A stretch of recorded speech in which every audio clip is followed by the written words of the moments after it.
broadcasted onto the Hubelu. Just give it like 20-30 seconds more.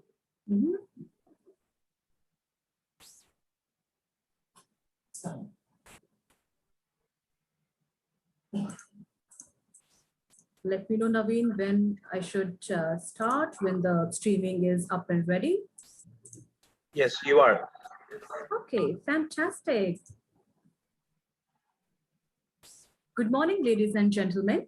Welcome to the virtual event Bahrain Hybrid Cloud and Cybersecurity Summit 2021 on encompassing the region with security and resilience to stay ahead and scale in the new normal.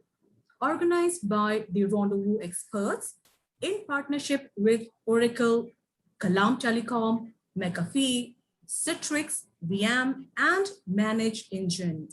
I am Shalini and I'll be your host for today's session. We are blessed to have the support of Bahrain in making this event a success. And on behalf of our partners and the entire BCC team, I would like to thank you all for joining us today. Now, Bahrain, with its leaders, are the most futuristic thought leaders in the world. Their vision surpasses excellence, and this excellence is only possible with the support of each one of you who are focused on modernizing Bahrain. Bahrain's forward-thinking and open approach has positioned itself as the region's leaders in ICT readiness. It has also positioned itself as the right choice to assist the region's local businesses in expediting their digital transformation journey. The opportunities are endless, and let's explore the same for over the next 2 days. Now, dear participants, a few pointers to make the most of the session.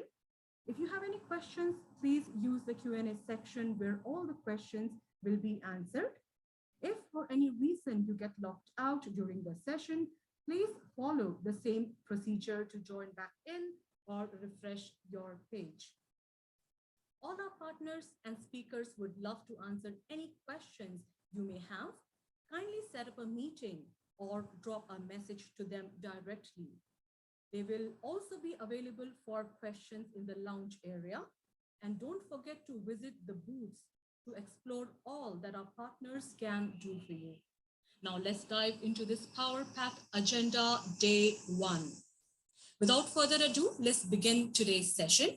We have our eminent chairman of the event, Dr. Jasim Haji, President, Global Artificial Intelligence Group. Giving a brief about Dr. Haji, he has management and executive experience in aviation, hospitality, technology, and communications for over 30 years. He is an international expert, strategist, and researcher in AI and digital transformation, plus president of Global Artificial Intelligence Group. He participated as a key speaker and chairman in over 200 technology conferences in the Middle East and Europe to cover the latest technologies such as AI, cloud computing, big data, cybersecurity, and digital transformation. He also published articles in relation to the above topics. Dr. Haji managed to achieve 43 top Middle Eastern technology awards, including 12 CIO Distinguished Awards. Additionally, Dr. Haji is part of several advisory boards of key technological events in the Gulf, and he is participating in several judging panels for reputable technology awards. Furthermore, he has featured on 19 international technology and aviation magazine cover pages with over 80 interviews. Moreover, published 4 books in English and Arabic on AI, digital transformation post-COVID-19, technology management and organization culture, and over 500 articles on technologies with international press and media in both English and Arabic languages. Dr. Haji, welcome, and the stage is all yours. Thank you. Thank you very much for the introduction. Bismillah ar-Rahman ar-Rahim. Assalamu alaikum wa rahmatullahi wa barakatuh. Good morning, ladies and gentlemen. It's my pleasure to be here. First, I would like to thank Rendezvous Group for the invitation, and I would like to thank them for holding such a key event in Bahrain, which cements the reputation of Bahrain, attempting to be the regional hub and park for the technology. Nonetheless, futuristic technologies such as artificial intelligence, cloud computing, IoT, and cybersecurity. With hundreds of graduates from universities of Bahrain and expertise in these areas, and with hundreds of projects by our students, Bahrain is strongly positioning itself in a vacuumated position of the regional hub to serve the neighboring countries, to provide the services and on the attractive lands of Bahrain. We are glad today to have stars of speakers from all around the world. And also I would like to thank the sponsors for making efforts to support this event.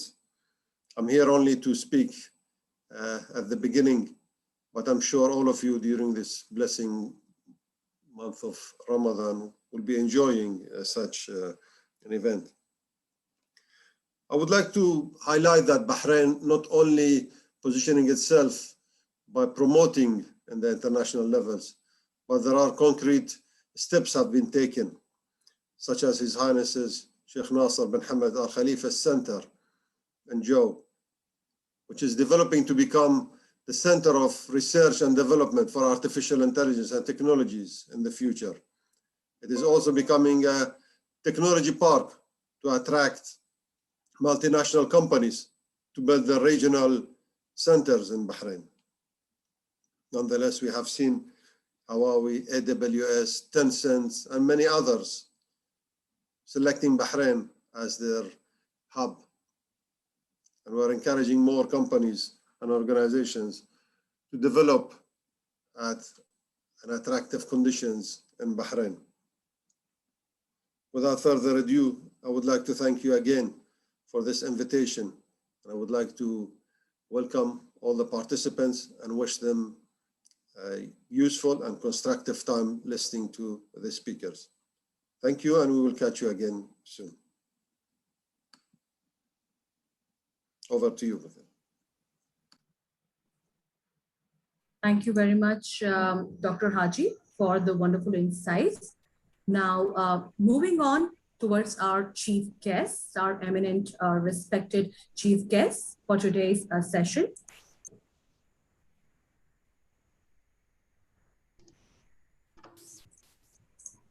Now we have our inaugural keynote by Mr. Ahmed Bouaza, Vice Chairman, Bahrain ICT Society.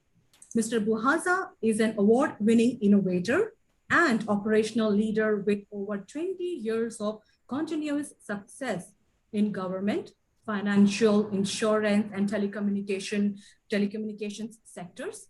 As a technology disruptor, he brings successful technology experience by introducing emerging technologies to deliver business benefits while offering strategic advice to CEOs and management that drives business growth.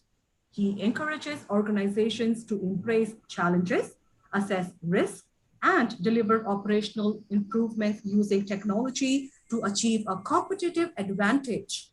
His contributions to the E-Government Service Authority and the Ministry of Finance in the Kingdom of Bahrain, along with its experience directing large-scale projects and championing digital transformation, has made Ahmed a well-known name in the industry.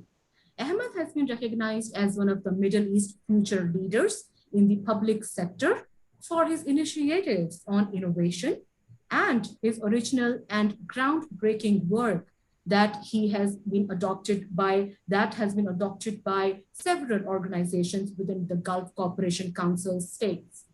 Ahmed, welcome, and the stage is all yours. Thank you, Shalini. Thank you very much, and thank you for the organizer. Assalamu alaikum wa rahmatullahi wa barakatuh. Good morning and Ramadan Kareem to all of you.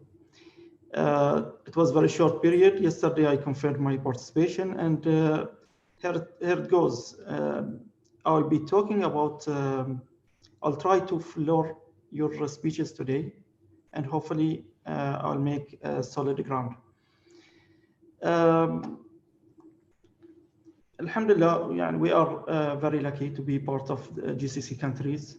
These countries which are having their own vision, their mission, their plans, their strategy, and many initiatives to transform our economy and digitally transform our business. I've been part of e-government and have seen the amount of work we do to do this transformation.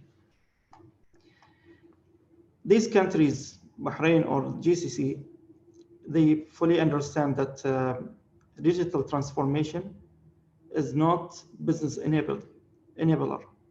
It is a driver. 20, 30 years back, most of you, I don't know if you've been in the business. If you don't have mobile service or website, what's the hell? There is no big problem. But now if you don't have digital services, if you don't have mobile services, if you don't have website, you're not in business. And I think our countries, they understand this very well. This change of digital transformation, it is not as easy and simple as it looks like. It requires a huge understanding of the needs, demands, problems, and how to shift them, then proper understanding of the right solution, and a lot of irritation, back and forth, until you develop a complete package that fulfill the customer needs. And then you will need also to go into a huge process of change management and raising the uptake. This is not easy, but with COVID-19, this was very simple. I put this post in LinkedIn, although I don't have a lot of posts in LinkedIn. This got more than 20,000, around 20,000 interaction. It have more than 300 comments and likes. And it really answers, because it really answers their feeling. Who is the biggest or who led the digital transformation for us? It is not a CEO who are visionary. It is not aggressive CTO. It is COVID-19.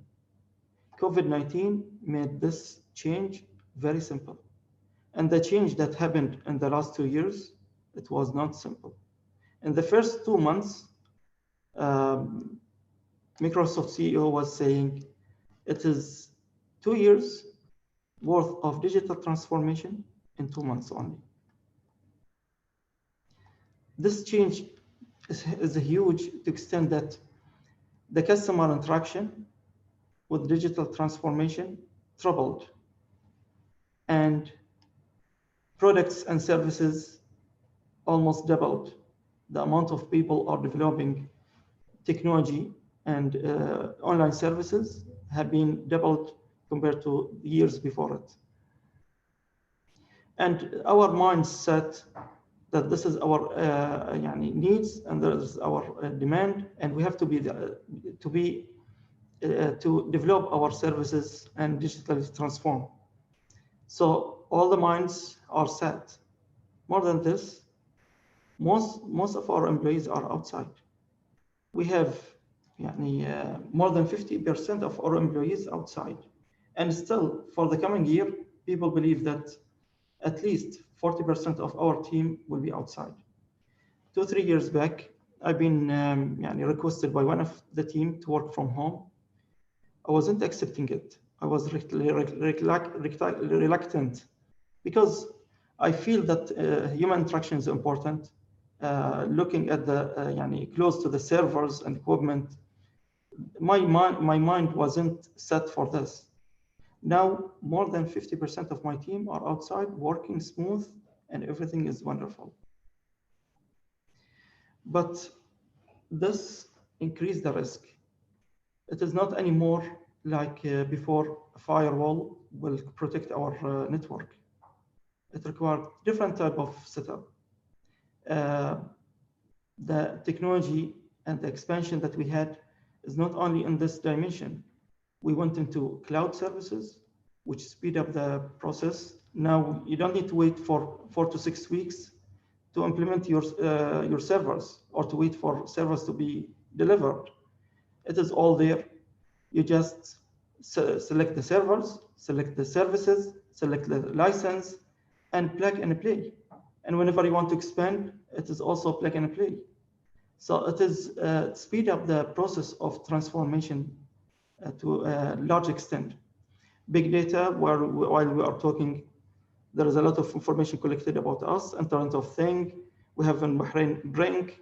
We have also Amazon for cloud, many mobile services, many interactions, social media. All these new dimensions expand our surface. And when you expand your surface, you expand your vulnerabilities and require also more attention and security. The transformation is huge. They estimated for 2025, $500 billion. In only Middle East and Africa, it will be around 12 billion. And in a few years from now, it will be 30 billion. This is huge. We are not talking about terabyte anymore. We are talking about 1 million of terabytes. And in a very short period, by 2025, we'll be having 175 zettabytes of data. This is a huge information of people, their interactions, their transactions, their private information. All these information that was not there before. You can build social engineering, you can build, you can discover many secrets for transactions, for families, for government. All these are available. So this add the burden, extra burden to the security team. You need to work in all these dimensions. Control your chatbot, configure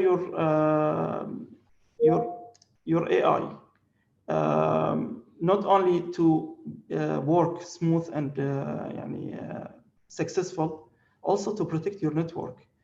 Look at the ID and privacy of people. This is not same as 2-3 years back. It is 3-4 times of the same size. And at the same time, the demand for resources expanded, and the exposure become very big and complex.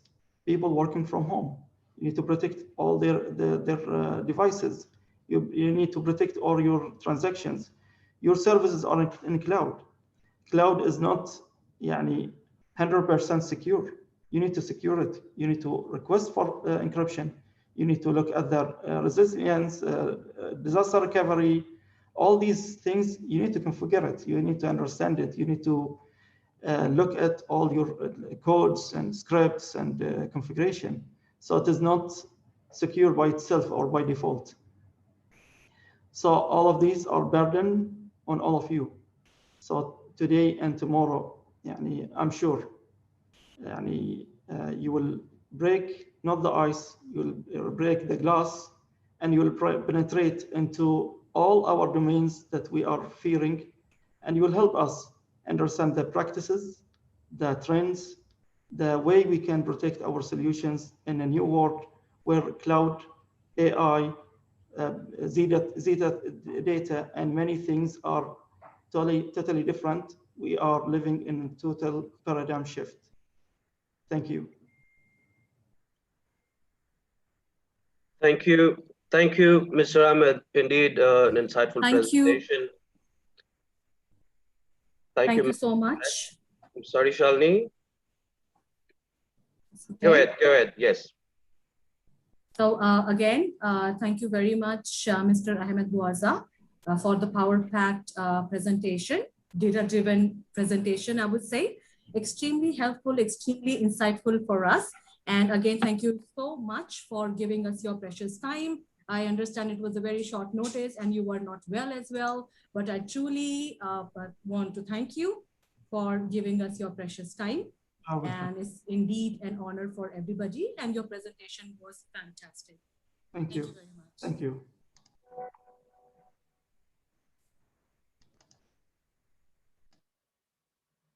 Up next, we have our very first panel discussion, ladies and gentlemen, which has some of the top leaders of EMEA. The topic of the first panel discussion is next normal challenges and requirements for digital financial stability in the region. And we have all the panelists lined up here, all the dignitaries lined up for our very first panel discussion. I would quickly go ahead and introduce our moderator, Mr. Tom O'Reilly, who is the Group CTO, YBA Kanu Group. Over to you, Tom. Kindly go ahead and introduce yourself, and request you to introduce the co-panelists as well for the session. Thank you, Shalini. Good morning, everyone. Happy to be part of this, especially because I'm quite new in Bahrain. So it's great to be connected with so many of the other leaders here in this country. I am a group CTO here at Kanu, looking at how can you drive digital transformation into a 130-year-old family business. And so it's a great, exciting challenge that I'm happy to be part of. And I'm celebrating 10 years of being in the Gulf. Prior to this, I've been in Dubai, where I was the hybrid cloud CTO for Dell Technologies in EMEA. And before that, in Qatar, working in oil and gas. So I'm very pleased to be able to chair to moderate this panel, talking about digital financial stability in the region with a number of really clear financial experts from very leading companies. So I'll introduce them, and then we'll get into some questions, and we'll be sure to leave a few minutes at the end if there's any questions from the audience. So first, let me introduce Linoy Kidd. Linoy is the CIO for Markets and Security Services in Middle East, North Africa, and Turkey at HSBC Bank Middle East. Linoy, would you just introduce yourself to the group, please? Hi, my name is Linoy Kidd. I run MSS, which is Markets and Security Services. I'm actually based in Dubai, but I run the whole of the Middle East for MSS. Great, thank you. And next we have Mr. Jawad Al-Alawi, who is the Director of Information Technology at Al Yusuf Exchanges and Money Transfers. Jawad, could you just introduce yourself, please? Yes, I'm 2 consecutive years CIO awarded with PCI DSS Achievements Awards, with heavily involvement in security and technology deployments day-to-day basis. Excellent, thank you. Following that, Mr. Imran Sarwar, who is the CIO at Dubai Customs and also a co-founder of AR Leap. Can you tell us a little bit about that, Imran? Hi, good morning, everyone. Ramadan Kareem. I'm happy to see everyone here and be part of this great event. I work in Dubai Customs, and I'm taking care of the innovation lab in Dubai Customs, and I'm also acting as a senior enterprise architect in Dubai Customs. I'm responsible for all the technology, infrastructure, application solution decisions and designing of the IT systems. And at the same time, I'm an entrepreneur. I have a startup in which I'm heavily involved. It's basically in the education sector. I'm using augmented reality, which is very much relevant in this COVID era. Very interactive, very interesting at tech setup. Excellent, thank you. And finally, Mr. Mohamed Alojami, who is the Cloud Technology Senior Director for Middle East and Africa and Central and Eastern Europe in Oracle. Good morning, Mohamed.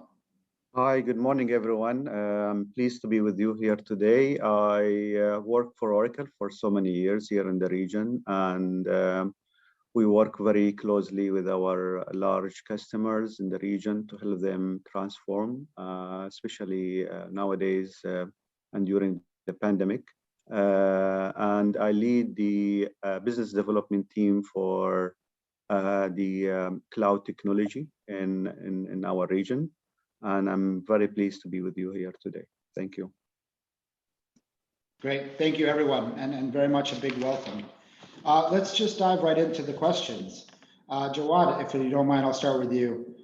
Yes, okay. You know, over the past few years, we've seen quite a dramatic increase in a new type of bank, you know, digital banks. Actually, there's Ila Bank is actually next door to me right now. These are banks that don't have branches, that don't have ATMs, that don't offer face-to-face service.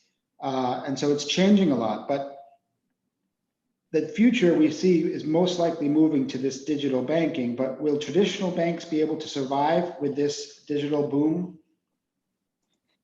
Well, the answer, it depends. The current regulations are limiting digital banks on their business as well as with own regulations that are not geared towards pure digital banking terms. So those new digital banks are operating on different terms and regulations that were designed for traditional banking. However, those limitations will not last for long. For example, in Bahrain, the CBB is pushing toward providing a new set of regulations that advances the digital transactions efforts and the regulations for digital banking. So those traditional banks' operational costs is the biggest challenge for them.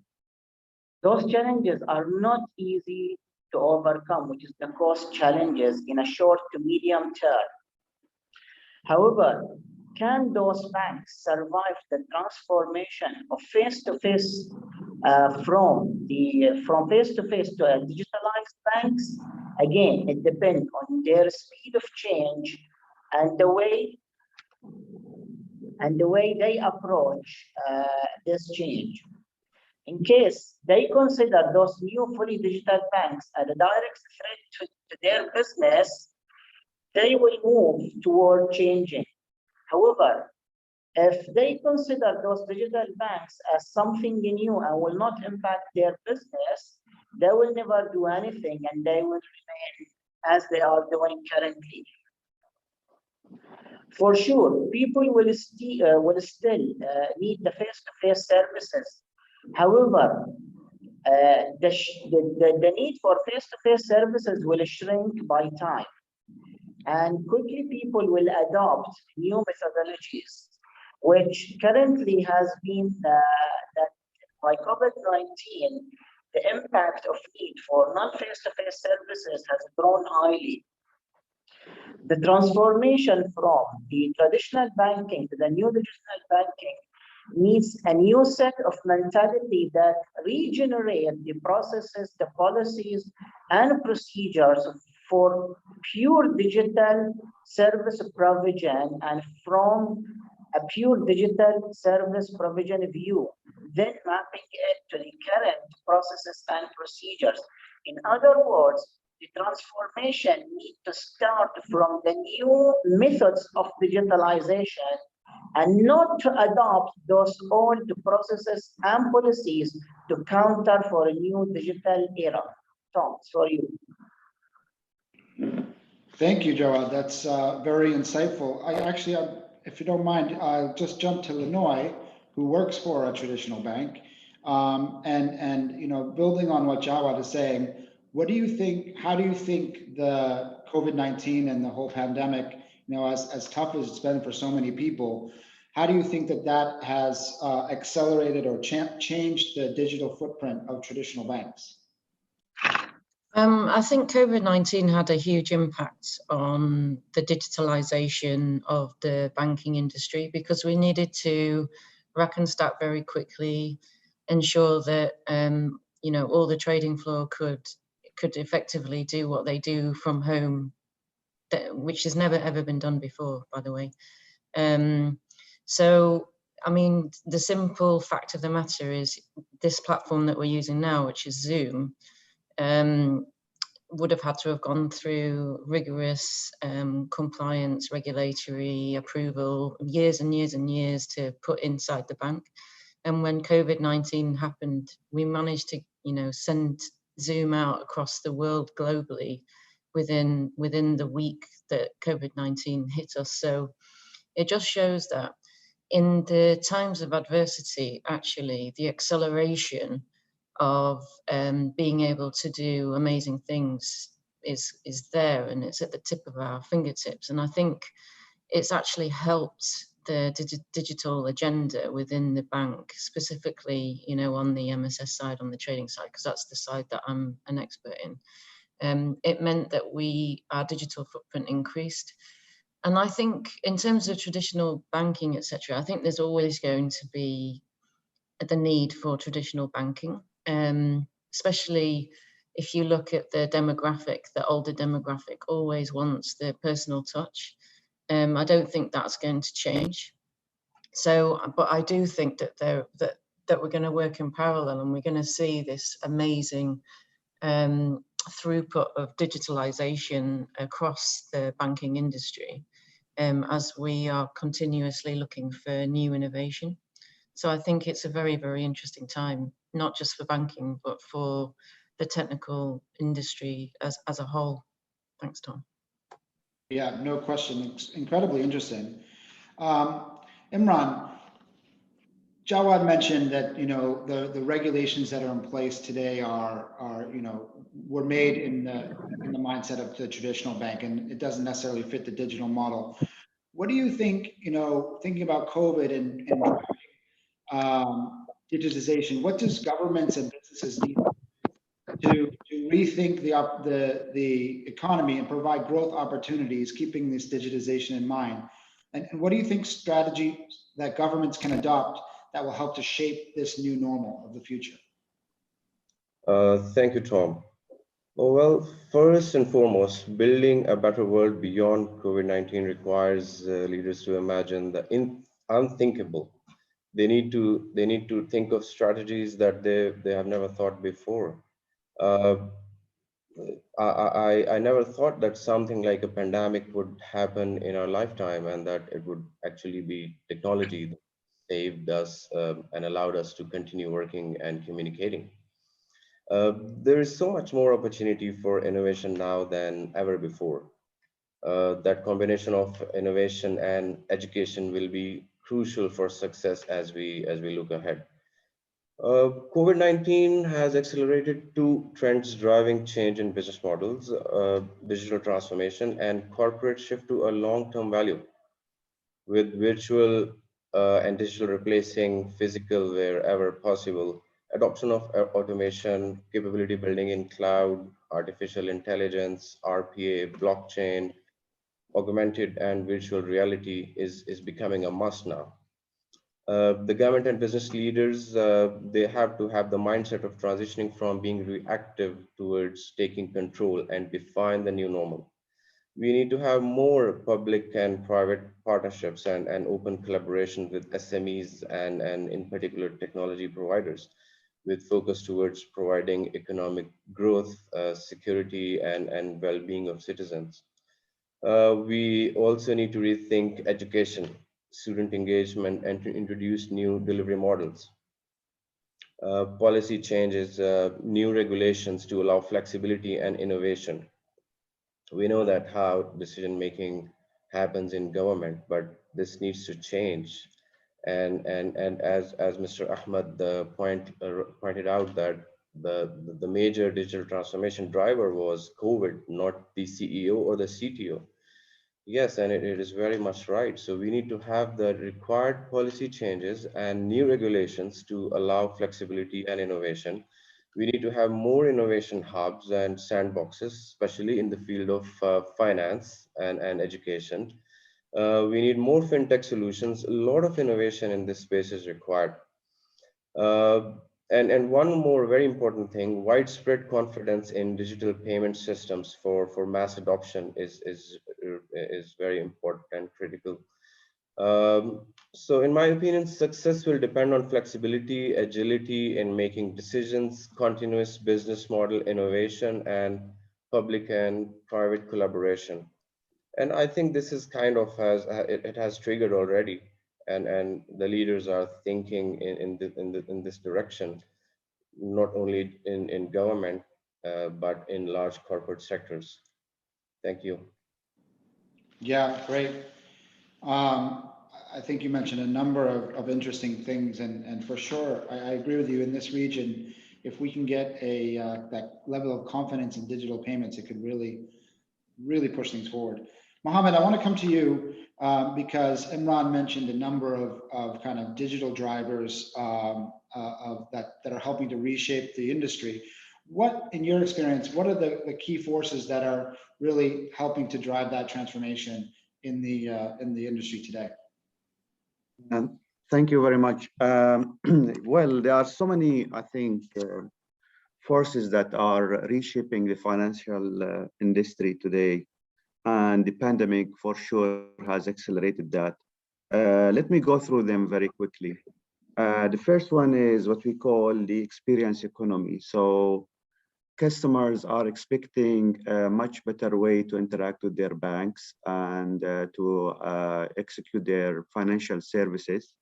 They expect more personalized services, like what they do see on other platforms or other industries. And the way to deliver experience economy to those customers, basically we need to understand the customer behavior and provide personalized services and recommendations to them. As we all know, people leave the brands because of bad experience, and this is something also affecting the financial industry. So that's the first one. The second one is the economic headwind, meaning the financial, the pressure that are around the banks today to reduce their cost. You know, running banks today, as we all know, is not cheap. The interest rates are really low, and banks are looking to ways to reduce their cost. And the best way to do that is through automation, by the use of the data, automating the front office, the back office, empowering the employees to take decision in real time based on real time data that they have in front of them. That would make providing the services, customer onboarding really you know, smooth and easy with the minimum risk.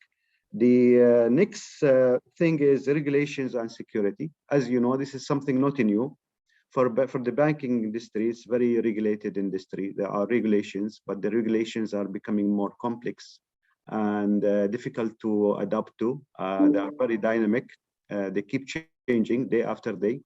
And for the banks to provide consistent and real-time reporting to the regulators, it's becoming really, you know, a costly process, I would say. And then security. Security is basically, especially cyber security. Banks spend lots of money in maintaining the cyber security and being able, and the more they go, as you said, you know, banks are going to provide lots of digital services. And with digital services, you need to, you know, the security breaches could be higher. And, you know, to maintain the customer trust and depending on the digital services provided by the banks, they have to be secured for sure. The last one I want to put some light on it is the tech acceleration. Now, probably this is the most powerful force that reshaping the banking industry. You've talked about fintech and, you know, open banking standards, for example, that is coming to the banking industry. Tech acceleration around the new innovations like artificial intelligence, cloud, and we'll hear about that more later on during Regis, you know, session. These technologies are really reshaping the industry, and we all know the FSI industry is a big adopter for technology for so long, and they are looking at these, you know, new technologies to do lots of automations, to better use the data they have, that would make them in a prime position to personalize lots of the services that they offer to their customers. Back to you, Tom. Great, thanks, Mohamed. Imran, coming back to you and kind of building on what Mohamed is saying, he's talking about businesses and governments are digitizing. The new normal means remote working and distance learning, the acceleration of the digitization of our daily lives. We can now go to the doctor or do all of our shopping online. When it comes to security, obviously there's lots of concerns. Do you think that the traditional mindset around cybersecurity is good enough for the new normal? Well, the short answer, legacy good enough security is no longer enough. Trust is absolutely crucial during this extraordinary period of business calibration. But trust in itself may not be enough at the moment. There needs to be more certainty. There needs to be more technical solution. There needs to be the right mindset to understand that security is paramount importance and it's everyone's responsibility now. Every organization has its own unique circumstances, and while instincts tend to veer towards protection during the periods of uncertainty, smart leaders will place equal emphasis on protection and growth along with security. They will not just go back to their bunkers because if they cannot provide the right set of cybersecurity solutions. And as we are becoming more reliant on remote working, the number of cyber attacks will increase further. This is a known fact, out of which financial services is the most targeted industry. At the same time, reliance on technology also raises challenges. Therefore, I think the organizations must forge ahead and look forward to securing the new work from anywhere ecosystem, because this is going to stay. Things probably will not go back to 100% physical. So we have to embrace this now. Back in March and April, organizations worldwide were in a mad scramble to become functional remote workforces. Now, the organization, they must remove the stopgap bandages and implement long-term strategies and solutions that can sustain the work from anywhere paradigm. Think of moving towards cloud. Public cloud providers invest heavily in security innovation. So rather than reskilling or hiring security experts yourself, it will be very difficult for the SMEs especially and the startups. My advice is that they should think of moving to cloud. Cloud architecture is homogeneous. It's and in general, and the investment cost is a lot less than having all these solutions on premise. For us to succeed in 2021 and beyond, cybersecurity awareness must transcend to the public and touch upon every level: personal, family, national, and global. There are incredible cybersecurity awareness tools and programs out there, but unless it is presented in a way that makes people think it is for their own benefit, it won't resonate. So more security, but keeping the innovation open, because with innovation, with new business model, it is very, very important for us to sustain the growth of the economy. Thank you, Tom. I hope I answered your question. Yes, thank you, Imran, for that insight. I think we only have time for one more question, but before I ask that, if there are any questions from the audience, there is an opportunity to post those and we can pose them to the panel.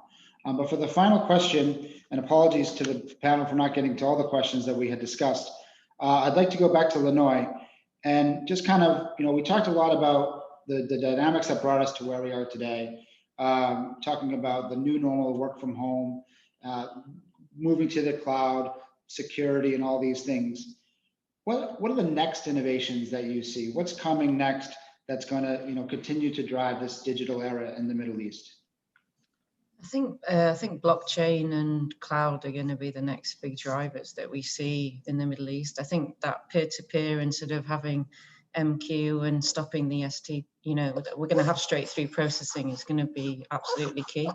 And I think it's going to change the underlying ethos of banking as well. So Thanks, Tom. My baby's crying now, so I'll hand over to someone else. This is for sure the new normal of having kids in the office these days. Great. Are there any questions in the? Oh, hang on. We have a question.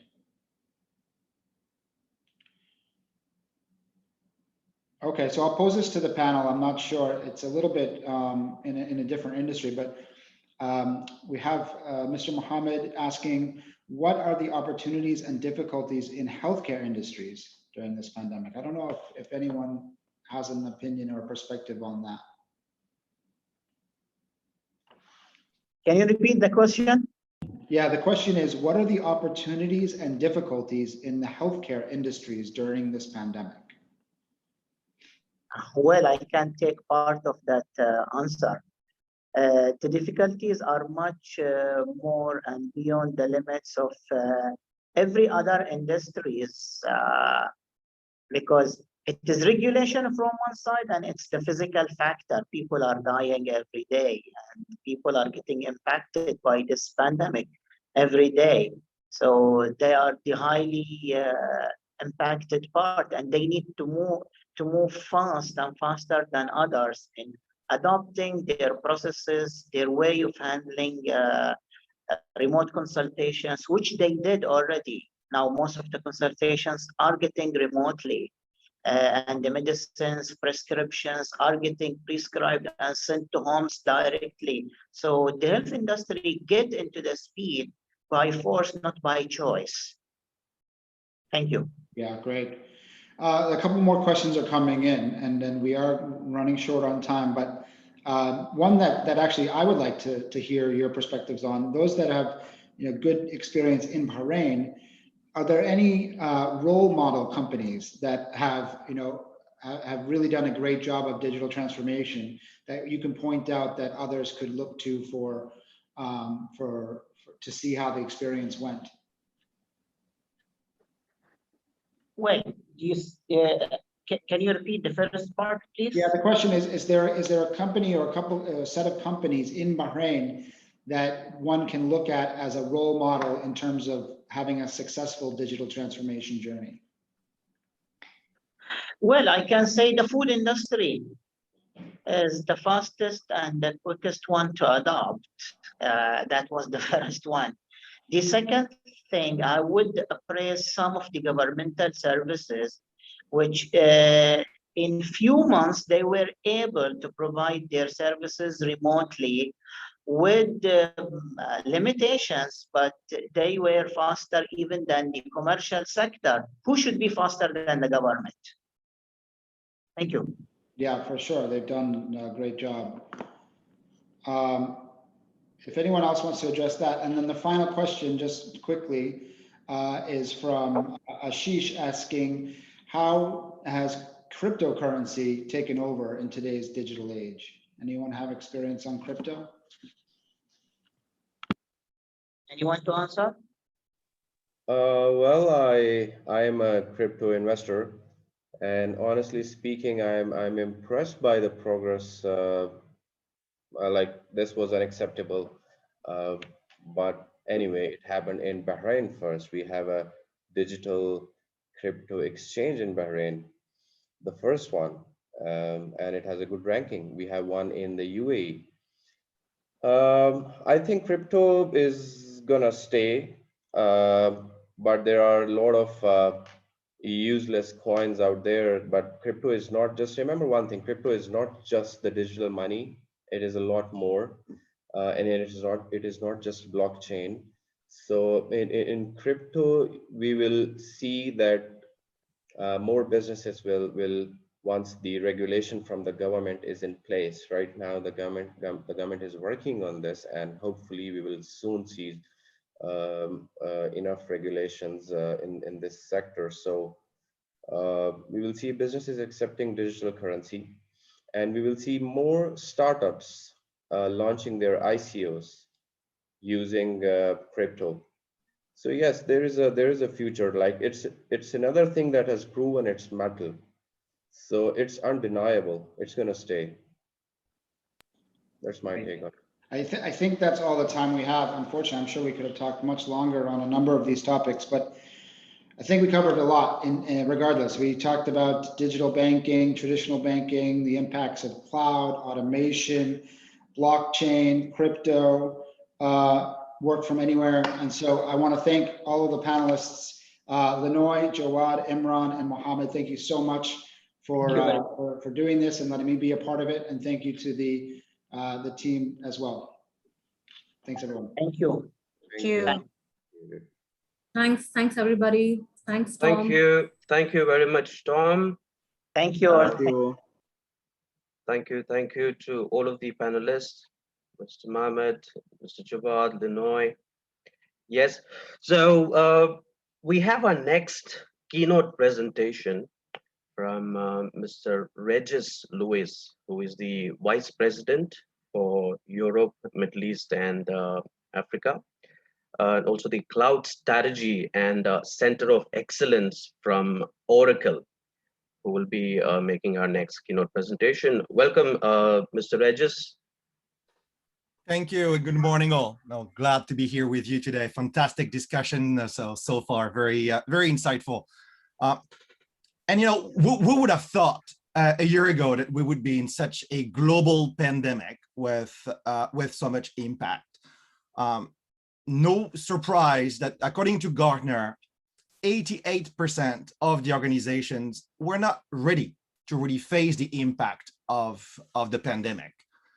And we've seen the challenges, and many of the speakers before me today have outlined these challenges, very similar challenges across all different industries and frankly, all geographies, and still challenges that people are facing today. I mean, challenges around business continuity. You know, how do you continue your business while all your employees, all your customers, all your suppliers are all impacted by the pandemic? How do you allow your workforce to work remotely at scale while the systems were not necessarily ready for this?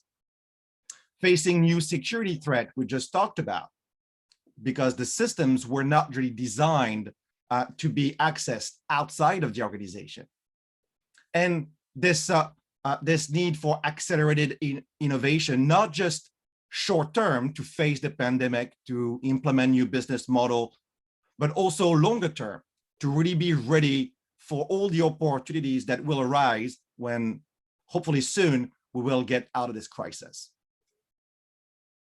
So technology has played a very significant role to overcome these challenges, and especially cloud computing adoption.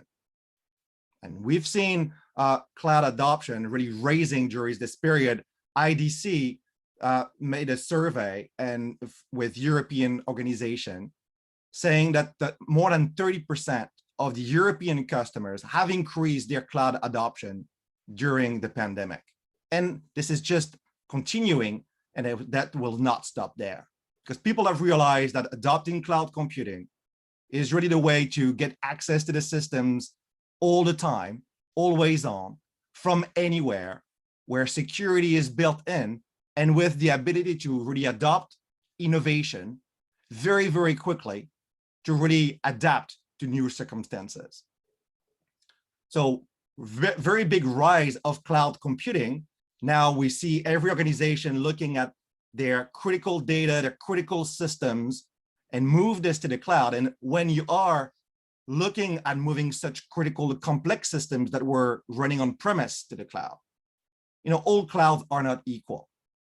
And at Oracle, 5 years ago, we made a pretty big move, a pretty big, bold move.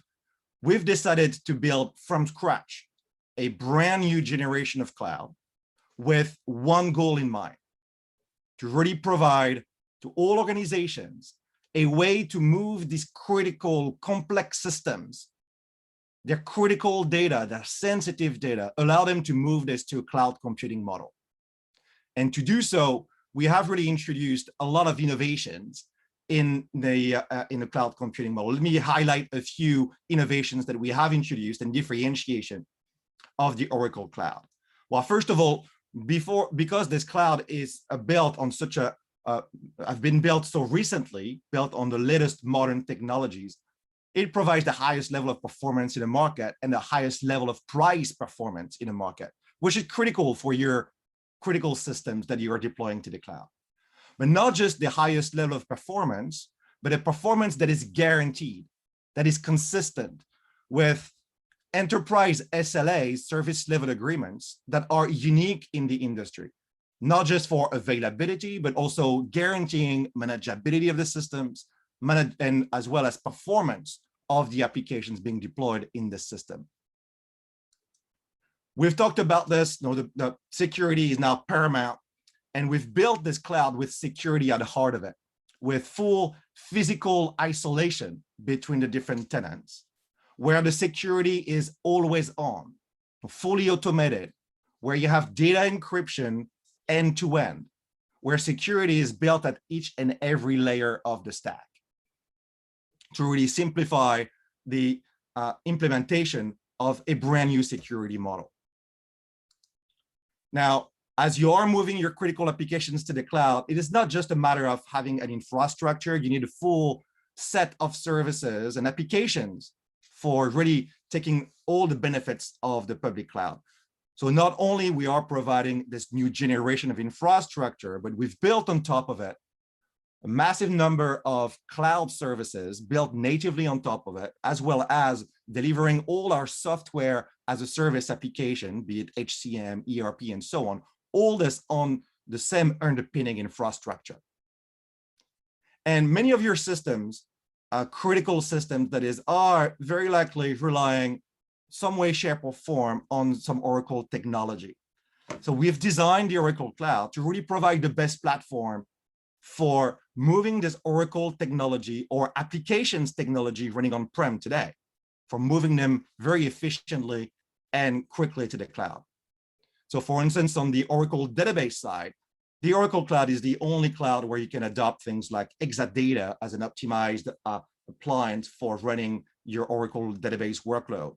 That's the only cloud that provides full high availability for this data. That's the only cloud that provides scale up, scale down for running the Oracle database. Really providing also an automated way to move this critical data to the cloud in a very efficient way. And we've done the same thing for our application. Now think of eBusiness Suite, JD Edwards, PeopleSoft, Siebel. We have done specific engineering to really automate the move to the cloud of these complex applications with all their customizations around them. Now we've done a lot of automation in the cloud, and we've pushed this idea of automation to the extreme, where we have invented that concept of autonomous software. Through machine learning algorithms, we believe that the software can now operate itself without human intervention. And we have applied that concept to the Oracle database, which is fully autonomous. It can patch itself, can tune itself, it can secure itself, repair itself without any human intervention. We've done also this for the Oracle Linux, the operating system, that can also patch itself, configure itself. And this type of concept really cut drastically the operational cost and allow you to really spend your resources on innovations instead of these mundane tasks. Now, something that is at the heart of everybody when adopting cloud is that I don't see any customer adopting one cloud. We all live in a multi-cloud world, and we've designed the Oracle Cloud to play in such a multi-cloud architecture. We've done 50 plus partnership with connectivity providers, excuse me, that allows to connect the Oracle Cloud with any clouds out there. We went even further, and we have done a technology partnership with Microsoft to interconnect our clouds. Azure and the Oracle Cloud interconnected so that you can deploy your workload to any of these clouds, just like if it was one data center. We've done partnership with VMware, so you can take all your VMware workload that you have on premise and move it as is to the Oracle Cloud, running natively on top of this generation 2 architecture without changing the version, without changing your operational model. And finally, we've redesigned this cloud to be fully hybrid, because there's still a class of workload that might still stay on premise. And you want to have this flexibility of deployment. And for this, we have, again, invented a new concept called cloud at customer. The idea being, if you cannot adopt the public cloud, we can move the public cloud inside your own data center, be it for the database, be it for the entire set of services that we offer, or be it for workload that you want to run at the edge of your network. So all this is a very high level view of the very key differentiations we've introduced with this Oracle Cloud OCI. And we've now deployed this Oracle Cloud all over the world. We have 29 regions live around the world. And as you can see, significant presence here in Middle East.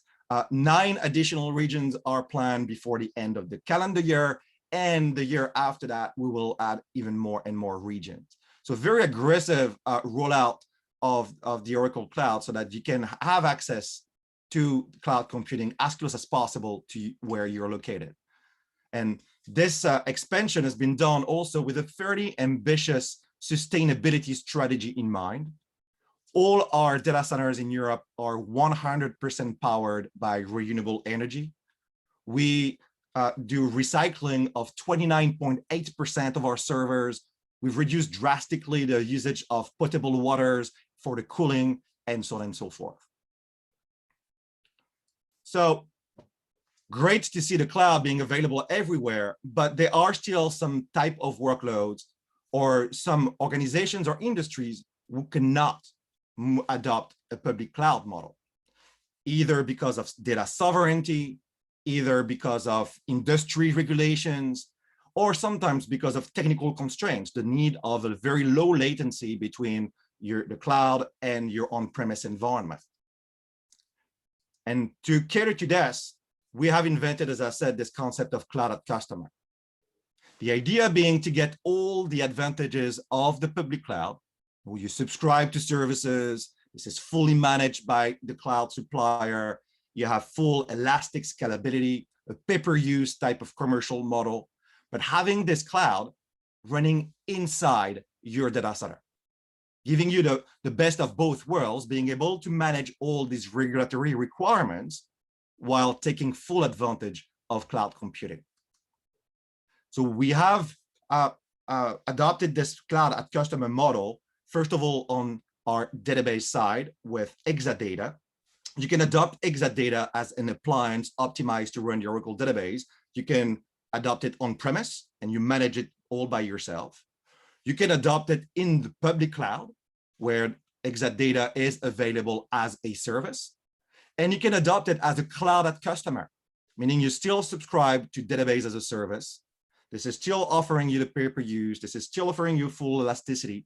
But what we do is that we bring a machine inside your own data center, we plug it behind your firewall, and this is the Exadata cloud service running inside your own data center. And we have applied this cloud at customer concept even further, where we have introduced the concept of dedicated region cloud at customer. You know, we have really industrialized the way we are building our commercial data centers around the world.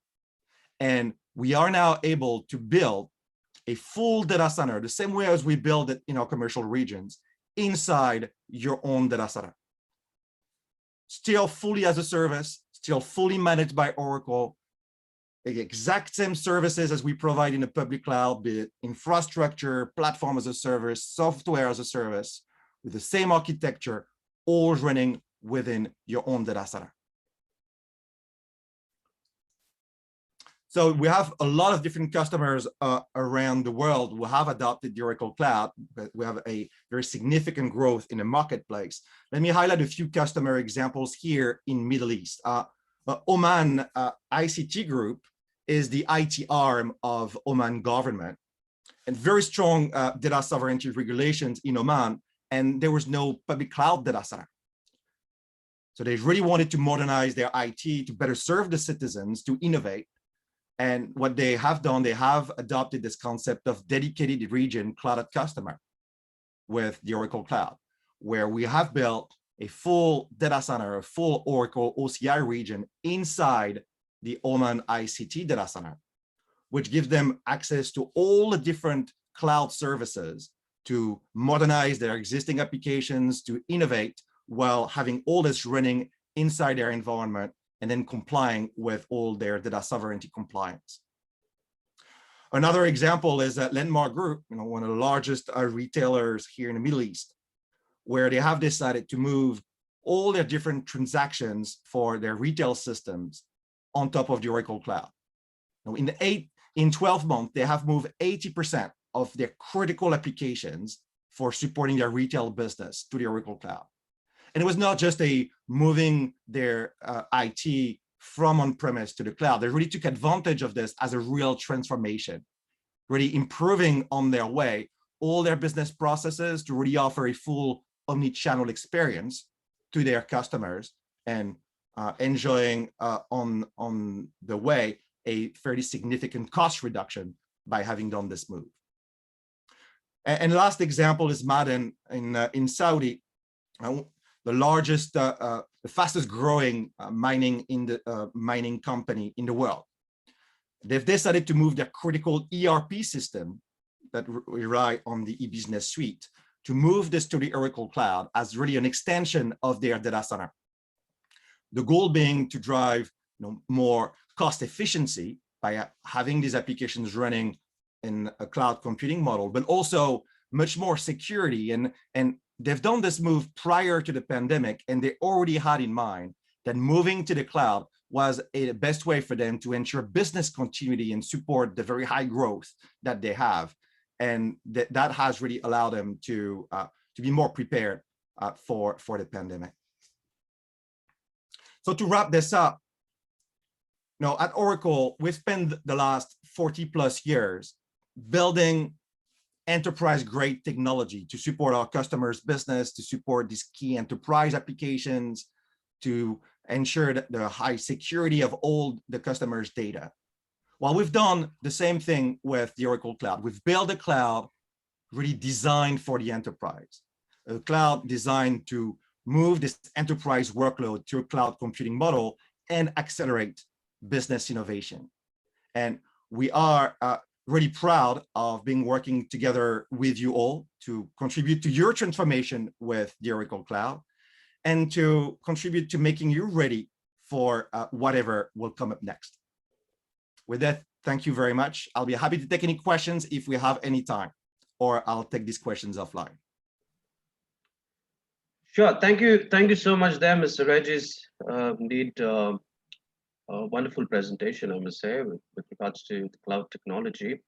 Yes, I see a few questions which we have received from the audience. Let's see if we got a quick minute to get this. So yeah, we have one which says, what is your advice for the cloud adoption strategy for a highly regulated industry like the banking industry? So yes, maybe a quick a minute or two on this. Okay, so many companies are regulated with different type of regulations. And what I see customers doing effectively is first of all, a mapping of their applications, their data on what can be really deployed on a public cloud model with various degrees. Sometimes there's just the adoption of the back office applications is a good starting point, which is not so much targeted by the regulation, like human capital management, for instance, and so on. And then looking at all the different applications that you have and all the data that you have, what is today enabled to move to a public cloud, what would create more concerns with regards to the regulation. Then we're looking at this for the ones that are deemed not possible to move to a public cloud model because of the regulator, looking at adopting this public cloud model inside your own data center, as I've explained, because that's really the reason why we've built this model. Being able to adopt the cloud computing inside your data center, in most of the cases, will allow you to comply with the regulations. In banking industry, we have plenty of customers who have done this consolidation of their most sensitive data using this Exadata Cloud customer I was mentioning. And this has been totally vetted by the European Banking Administration and all other regulations. And we can work with you to really do this mapping and allow you to find the best model to really adopt cloud computing while still adhering to these regulations. Thank you, Mr. Regis. I hope the question, of course, was answered. So yeah, so thank you so much there, and the audience. Yes, we have Oracle representatives at the virtual booth. So if you have more questions, of course, we see a lot of questions which are coming in, but of course, considering the time restrictions, so this can be passed on to you or your team members at a later stage. So yes, for the audience, yes, Oracle representatives are available at the virtual booth, so you can visit the virtual booth to get more information and insights about Oracle's solutions and capabilities for the region. And thank you so much there, Mr. Regis. Thank you. Yes, up next, we have our next keynote presenter.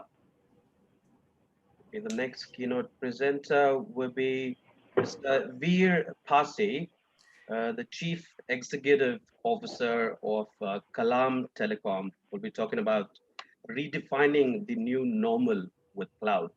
Mr. Veer? Hey, thank you, Naveen. Thanks for the introduction, and thanks for the invitation to speak on the Cloud Forum. I'm glad to hear Regis from Oracle Cloud. Let me just quickly share my presentation, and then we will start. Yeah.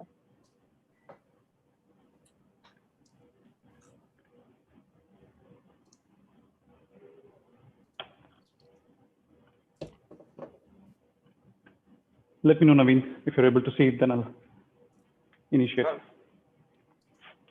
Yeah, there you go. Perfect, Mr. Veer. Great. The stage is yours. Yep. Great. So good morning to everyone and listening to this Cloud Forum. My name is Veer, and I represent Kalam Telecom.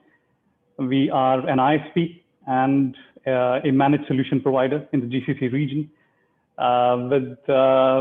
with focus on the next generation technologies like cloud, artificial intelligence, software-defined WAN, and so on and so forth. But I think we are able to bring a nice mix of telecom as well as technology experience. And I would be speaking on the the adoption of cloud. Besides the fact that I think Regis has very nicely covered in his Oracle presentation some of the brief on the cloud in general, as well as what Oracle is doing on the cloud front. So my presentation is poised in a couple of sections. While why cloud is something which has already, I think we have crossed that bridge probably to explain why cloud it is something which is quite understood in these times. However, I will touch base on it, and then I will jump into what are the challenges we see in people when they start adopting the cloud, and what is the best practices we feel should the enterprise be following on that. So on that note, very quickly, of course, I don't think any presentation can go without referring to the pandemic and what it has, the challenges it has created in the business domain, but at the same time, what opportunities it has created and accelerated the digital journey for the enterprises.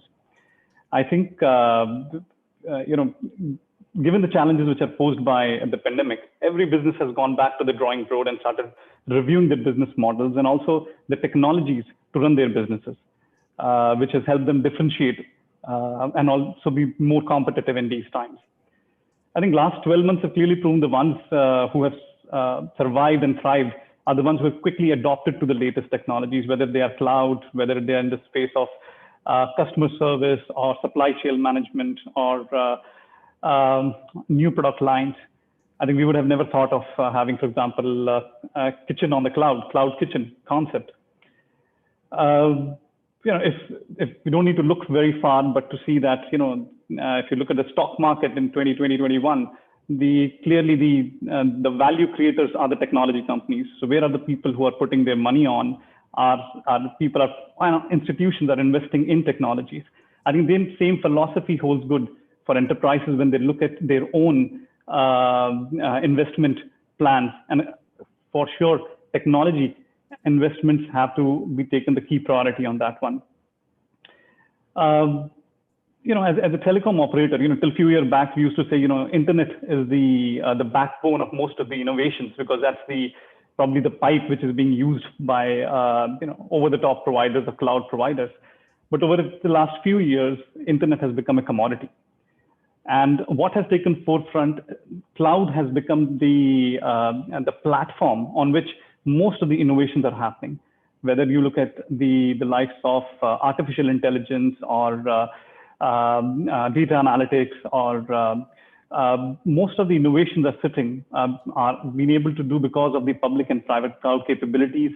And I think, if not for cloud, it would have been virtually impossible to harness some of these latest technologies. I think it is well said by Gartner that organizations that lack a high-level cloud strategy, they risk wasting their investment and failure. So I'll quickly touch base some of the facts on why cloud, but as I said, I think we have probably crossed this bridge. But most of the surveys, if you see, they clearly talk about that given the pandemic, most of the people would be working offsite in the next, starting this year to next year onward, probably more than 50% of the staff might start working from home. Again, this is leading to the companies who are accelerating their cloud applications so that they can, in a secured way, remotely access their applications, their workloads, their infrastructures on the cloud.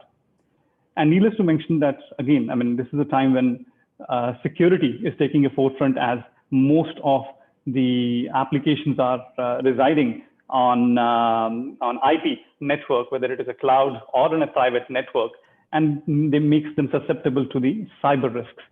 So making sure that our IP platforms, our cloud platforms are secured and provides the entire security framework and governance is also taking a key notice. So I think, as I mentioned, cloud has become a founding platform on which most of the digital initiatives are currently rested on, whether they are the contactless automation, whether they're self-service customer management, virtual employees. The platform is being used as cloud. Today, the matter of the fact that we are doing a virtual conference is thanks to the fact that we are using Zoom, which is a cloud-based platform and can be accessed anytime, anywhere, and brings people online. I think cloud has clearly becoming a normal. It has become inevitable for most of the business, whether it is because of the agility we are looking at in applying to the business changes the business environment needs, or the solutions, or the faster we can go to the market. The fact that it's a pay-per-use, you can pay as you go. It offers you quick scalability, and also, in summary, they are able to offer you so you can focus on core business and leaving the administrative side of the IT or the traditional side of the IT to be managed by the experts.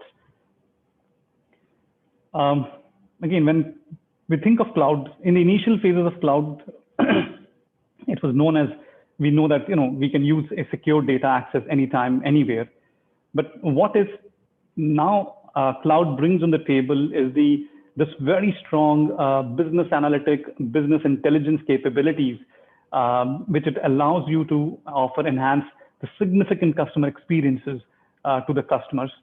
I typically give this example when we have, we on a daily basis, we use Google Photos, for example. Now, it's a great cloud-based platform. Initially, it was purely to manage your storage, the phone storage. But as the artificial intelligence and the BI capabilities comes in, the fact that now they offer you albums, they create, they give you memories in the past at a specified times. They started creating that experience for the end user, and that is something, the capability which a private cloud won't as much been able to access, which the capabilities of the public clouds like Amazon and Microsoft and Oracle, they bring on the table for the end customers. And same with the fact that these machine learning capabilities also allow you to predictively manage your business. Rather than being reactive, you can be proactive as well in solving the problems of the customers. Again, we know that one of the major reasons for cloud adoption has been the cost and agility. But probably, this was a 2020 variant of Gartner. If you go back and look at 2021, I would put innovation would be probably on the top of it, because I think savings while has been a good initiator in the initial times for cloud adoption, but at this point of time, innovation is the key even for sustainability of the business. So cloud has been able to offer that capability, and hence it rates amongst the top when it comes to the innovative framework. I will take a few minutes on explaining these 4 trends which Gartner has highlighted in terms of what next for the cloud. The fact that now we have started moving our, each and every organization has moved in some way or the other, right? But I think what's next for the cloud movement is, first of all, moving from workload to enterprise-wide solutions. Meaning that at this point of time, if you'll ask the enterprises or the CIOs, they would say probably if they have 100+ workloads across all the domains of the IT framework, probably a single digit of that, 6 or 7, or probably in best case 10% of that would have been moved to the cloud. I think the next phase is when we would see that as enterprises are getting comfortable with the cloud performance, the efficiency, the cost, we will start seeing enterprise-wide adoption, enterprise-wide movement of the services to the cloud. I can share my own example as Kalam Telecom. Beginning of 2019, when we started our journey towards cloud-based contact center, we moved quickly from a contact center only workload migration to the cloud to migrating our entire customer journey, which was from the CRM to procure to pay to customer service to network operations center. So at this point of time, we took an enterprise-wide approach. The moment we saw the advantage of a contact center, we said, it is now it's time for us to move 80–90% of our applications, workload, and infrastructure on the cloud. I think that's one trend that is going to happen. Next, very important, I think, indicator is that cloud will start solving problems, whether they are business-related problems or they are economic problems, which traditional systems and the traditional capabilities would not have been able to solve. A classic example is, as you know, any skin cancer. One of the key elements of treating a skin cancer is how early it is detected, and that determines the success of its treatment. So there's a company named Skin Vision. It used Amazon-based cognitive artificial intelligence capability, whereby if you upload your picture of your skin or hand or wherever you have any lesion or something, it looks into it does the predictive analysis and look into the skin capability and determines, is there a 70–80% of probability of that lesion being cancerous or being a normal one. Now, this is something is a classic example where technology is helping solve problems by using advanced machine learning skills. And another example of this would be, which has started happening, whereby cloud is facilitating the organization to become efficient, is the fact that how repetitive processes in the organizations can they be automated. Again, I like to give example from a company where we have departments in MIS and business strategy department who have been heavily Excel dependent for a period of time, right? Now, again, many of these Excel reports, either they have been automated or the skill sets or the macros which are used, are similar every time. Now, there are tools which are available, which are, VDA, VBA related, which allows you to, you create those macros one time and you don't need to make those reports again. It uses those repetitive tasks. It's a very basic example, but what I mean is that now the next phase of cloud adoption is where we would be automating these processes which are repetitive. Another important trend is the IT workforces to become more productive. Now, what it means is that in the past, now as people are moving their workloads to the cloud, the organizations have started becoming comfortable to give the developers the access to cloud whereby they have a near instant access to the trends or the usage of the customers, their applications, whether they're internal customers, external customers, and the developments are happening on a real-time basis, to an extent that you would see that the upgrades or to the softwares are happening on a sometimes multiple times in a day, which probably in a traditional domain it was not possible. So the IT systems have become far more responsive and adaptive, whereby you can in the first while time you would start a project of an IT and then avail the finance, the RFP, have a contractor. By the time an IT project would initiate, it would already be in the requirements of the end user might have changed, the policies are changed. While now cloud allows you to focus on instead of the installation and the production and testing phase, you're directly into the developing phase, which allows the developers to be on a real-time basis, develop solutions to the problems. So I think it's a very well statement that while earlier the IT problems were, their solving capabilities were limited to the kind of the capabilities of the infrastructure. Well, now the capability is only limited by by imagination, because there is no limitations on the infrastructure. Again, the most common trend towards this, that business are moving towards software as a service.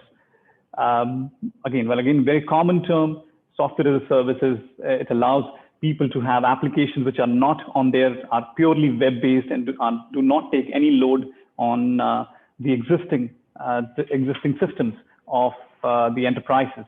So they can focus purely on you need to have an internet access and you can use these applications. So whether it is SAP, Oracle, they've all come up with their SaaS-based versions. And on the consumer front, you have, of course, the likes of Facebooks and Google of the world. But very interestingly now, there are, if you see for say, small and medium enterprises, let's talk about them. We have probably all the domains of the business, all the different functions of business, whether it's from a business intelligence perspective, CRM, billing, email, ID management, HRMS. There are software SaaS applications which are available. And if you look into that, many of them are, even 20% of them are either free to use or from a dollar ticket size per user, they are quite cost effective. So it allows you to move most of your domains of the services on the cloud.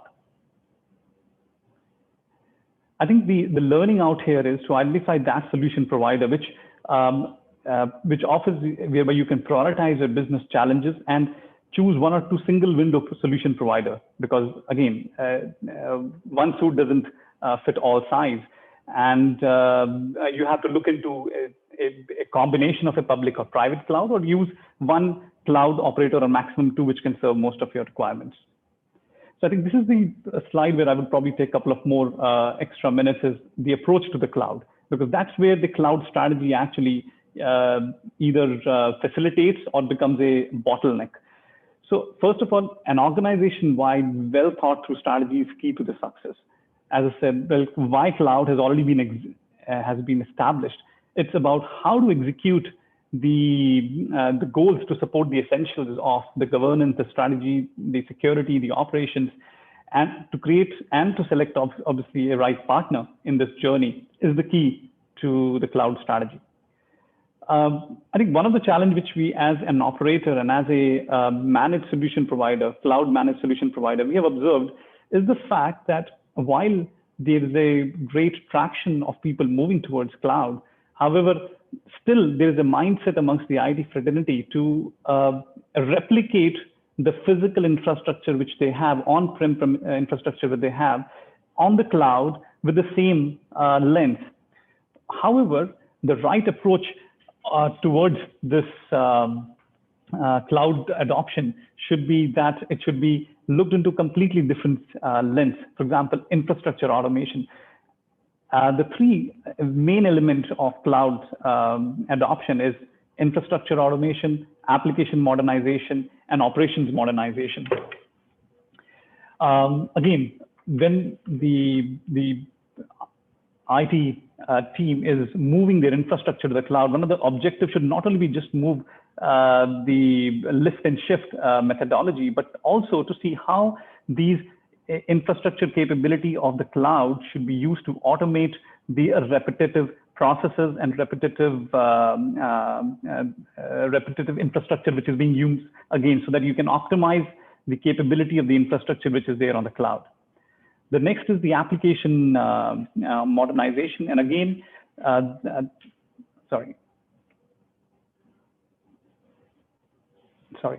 Again, as far as the applications are concerned, as we're moving the applications to the cloud, it's very important to make sure the capabilities of the cloud when it comes to machine learning and artificial intelligence should be utilized so that the applications are optimized to the max, as well as they're used to create added value than just purely replicating the physical environment on the cloud.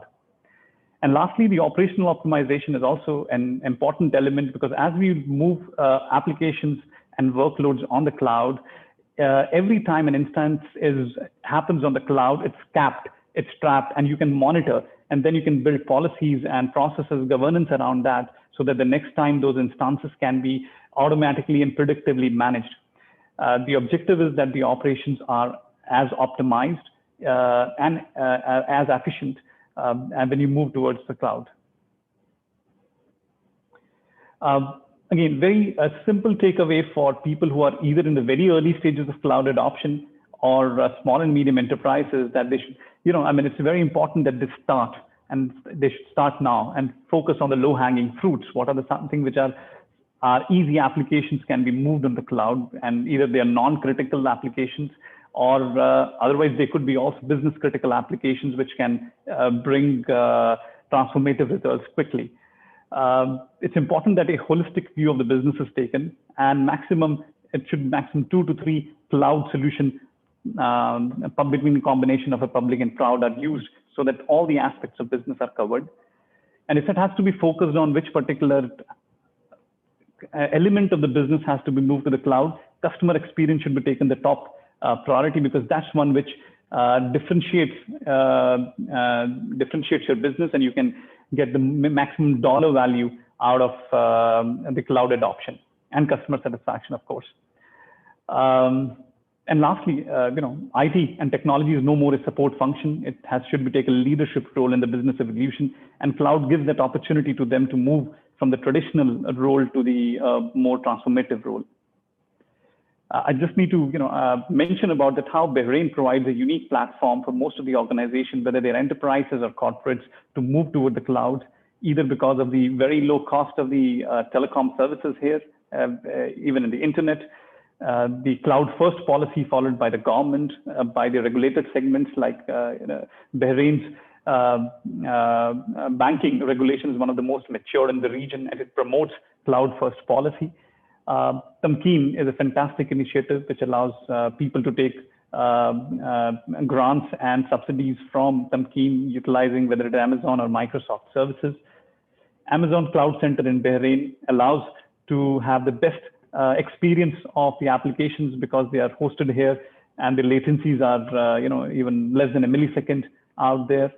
And lastly, the fact that a lot of trained resources are available in ground in Bahrain, either by Amazon or by trained through Tamkeen, which can be availed by the businesses. Quickly, what Kalam has been doing in this space, our mission has to become a trusted cloud solution transformation partner for our customers, and to adopt and to offer a vendor agnostic approach. And we offer the entire journey to the customer, so that either we help them study, design, deliver, and manage the entire journey of the cloud adoption, and even connect, because we are a telecom player, and we offer a combination of the public cloud and private clouds, so that the customer can choose as a one-stop window, and they can transform their journey based on their business priorities. On that note, I will say thank you, and happy to address any questions if anyone has.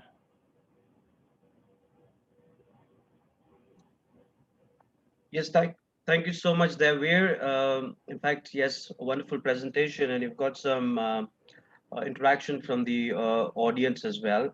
Okay, so yes, we have quite a lot of questions, but then yes, I can only ask you one considering the time. Okay, so a quick question here. Okay, so one which was chosen was, do you see any trends or innovations that are likely to shape Bahrain's telecom sector in the near future?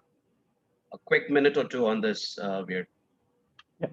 So I think one of the most important factors, most of the telecom operators are realizing that the connectivity or the internet piece has become a commodity. So we all are adding the ICT or the next generation technology piece as a value added to our customers. I think one of the phase which is, I would say, out of well, there are a lot of technologies. I mentioned the cloud, artificial intelligence, but if I have to single out something from a telecom perspective which complements is the software-defined network. It is something which is gaining huge amount of traction.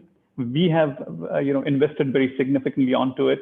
In brief summary, what it allows it that most of the current WAN infrastructure or wide area network infrastructure of the users, the enterprise users, is the traditional hardware based, which has to be physically maintained, doesn't offer the details or the applications being utilized, while it is moving towards software defined so that it becomes a zero touch provisioning and the customer gets a complete visibility of the applications which are being run to that particular connectivity bit. And that allows the users to not only have a transparency of business, but also to be able to manage the security, the firewall, the DDoS, and different applications which are being run through it. So if I have to single out, the software-defined network is something we are investing very heavily onto it. And the objective is to then allow business as growth opportunity to the end customer so that they can move their services to the cloud in a secured way and also be able to manage. Thank you so much there, Veer. Of course, I'm sure that I've answered the question there. Yes, so we do have a lot of questions. Of course, for the time restrictions, we have to move on to the next session. However, the questions will be sent across to you and your team. And yes, audience, we have Kalam Telecom as one of our strategic sponsors for the event. You can visit their virtual space under the exhibitor tab. Please do drop in your questions there, and also feel free to meet and greet the representatives of Kalam Telecom, including Mr. Veer. Yeah, thank you so much there, Mr. Veer. Thank you, Naveen. Thanks a lot. All the best. Pleasure. Yes, all right, so we have the next session, which is going to be a panel discussion with some experts from across the region who are going to be part of it. The panel discussion topic will be enabling AI-driven future, rather AI-driven future enterprise with hybrid cloud in the Middle East. The moderator of the panel will be Mr. Saiful Bakhtiar Osman. Mr. Osman, you here? Yes, I'm here. Fantastic. So there you go. So you have your panelists lined up and you've been the moderator. The stage is yours, Mr. Osman. Okay, thank you very much. Welcome everyone to the second panel discussion for the day. So today we are going to discuss in depth about enabling an AI-driven future enterprise with hybrid cloud in the Middle East. Ladies and gentlemen, artificial intelligence or AI is not something new in IT environment. However, the application of AI in the industry is quite slow for non-technological industries, as organizations are being quite reserved in adopting unfamiliar technologies. However, the adoption rate for the cloud and hybrid cloud, on the other hand, seems to be increasing, especially post the post-pandemic. So, joining us today, we have 4 esteemed panelists and also subject matter experts who will be sharing their thoughts and insights on this topic today. So without further ado, let us welcome our first panelist for today, Mr. Ali Abdullah Al-Sadat. Mr. Ali, welcome to the session. Mr. Ali is the head of IT for the National Oil and Gas Authority. He brings with him more than 16 years of experience in the IT field, with expertise in digital transformation, cybersecurity, as well as cloud transformation. And next, we have our second panelist, Mr. Prem Prabhakaran. Welcome, Prem. Okay, Mr. Prem is currently serving as the head of IT, head of digital transformation for Full Holding. He has been leading the digital transformation initiative by leveraging through advanced analytics, robotics, process digitization, and data lakes. Welcome, Mr. Prem. Moving on, we have Mr. Ahmad Saleh Al-Balushi. Mr. Ahmad Saleh. So Mr. Ahmad Saleh is the managing director of a fintech ICT services and consultation company with more than 30 years of presence in the industry. He has diverse background in IT infrastructure, database, application, as well as in project management. And last but not least, we have on board is Mr. Irfan Samuel. Mr. Irfan is currently the Chief Technical Officer for Kelang Telecom Bahrain, a subsidiary company of the Tawasul Telecom. He has more than 20 years of experience, and he has implemented many complex network design that generate business revenue. Okay, let's start the session. I would like to begin the session with Mr. Ali. Mr. Ali, how do you see the adoption rate of cloud and AI in the Middle East, or specifically in Bahrain, before and post-pandemic? Would you mind to share your thoughts?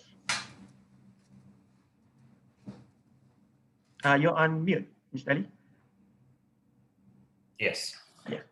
Basically, the artificial intelligence, AI, being realized as one of the major things from the major technology with the digital transformation. And the people, they are realizing of this benefit basically before the pandemic, more than before the pandemic. There is basically an estimation of a contribution of $15.7 trillion, and this is for the globe estimation, investing in the artificial intelligence.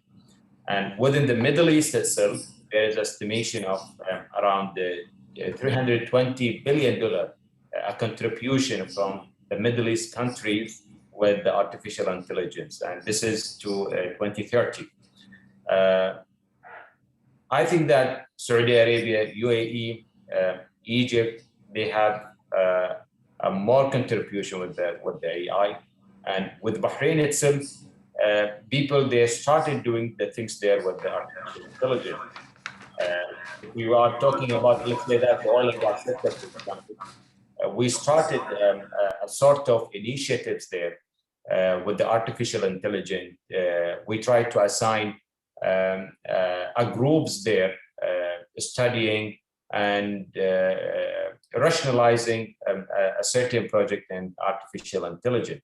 Now, looking before the pandemic and after the pandemic, people before the pandemic, still they didn't realize the IT itself, the benefits of the IT itself. And people, they said always that IT for business, which means that IT is supporting the business and giving a sort of help to the business.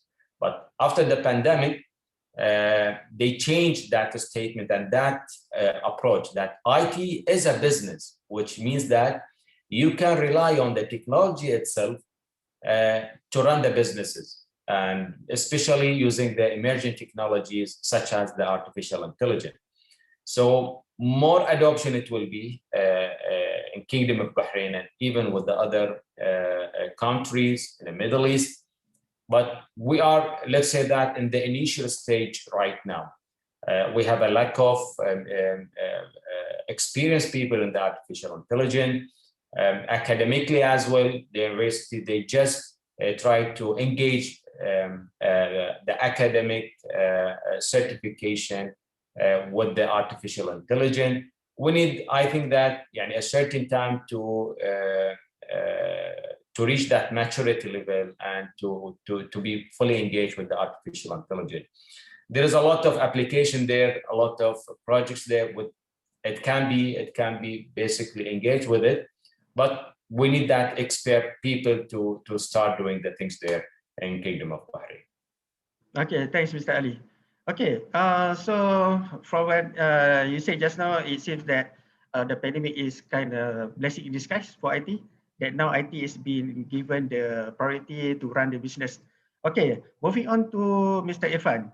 Okay, Mr. Irfan, for companies who are still struggling to adapt with this new technology, what is your advice on the strategy and approach? Should they venture into this AI and cloud? Thank you, and hello, everyone. Yes, as Mr. Ali already mentioned that because of the pandemic situation, companies are moving toward digital transformation with a great speed and looking into their infrastructure and looking into the possibilities of transforming their full IT infrastructure and businesses. And new technologies are shaping the way societies adapt to opportunities and challenges of the future. One of the most prominent opportunities and challenges in digital transformation is so-called cloud. And companies are gearing up to move toward cloud.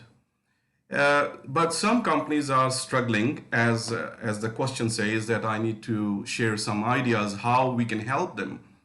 So as a telecom operator, I can share some views, and we have seen also the presentation of our CEO a few minutes before, where he was mentioning that every company right now should start looking into their infrastructure challenges, how they can automate their infrastructures, how they can get more out of the infrastructure, because infrastructure is there, but they don't know what would be the outcome, how they can automate and fully utilize it. And also second options they should look into their organizations is the application modernization of the application, and start looking into the cloud platforms, whether locally or abroad, and talk to the service providers and see how they can modernize their application, move them to the cloud.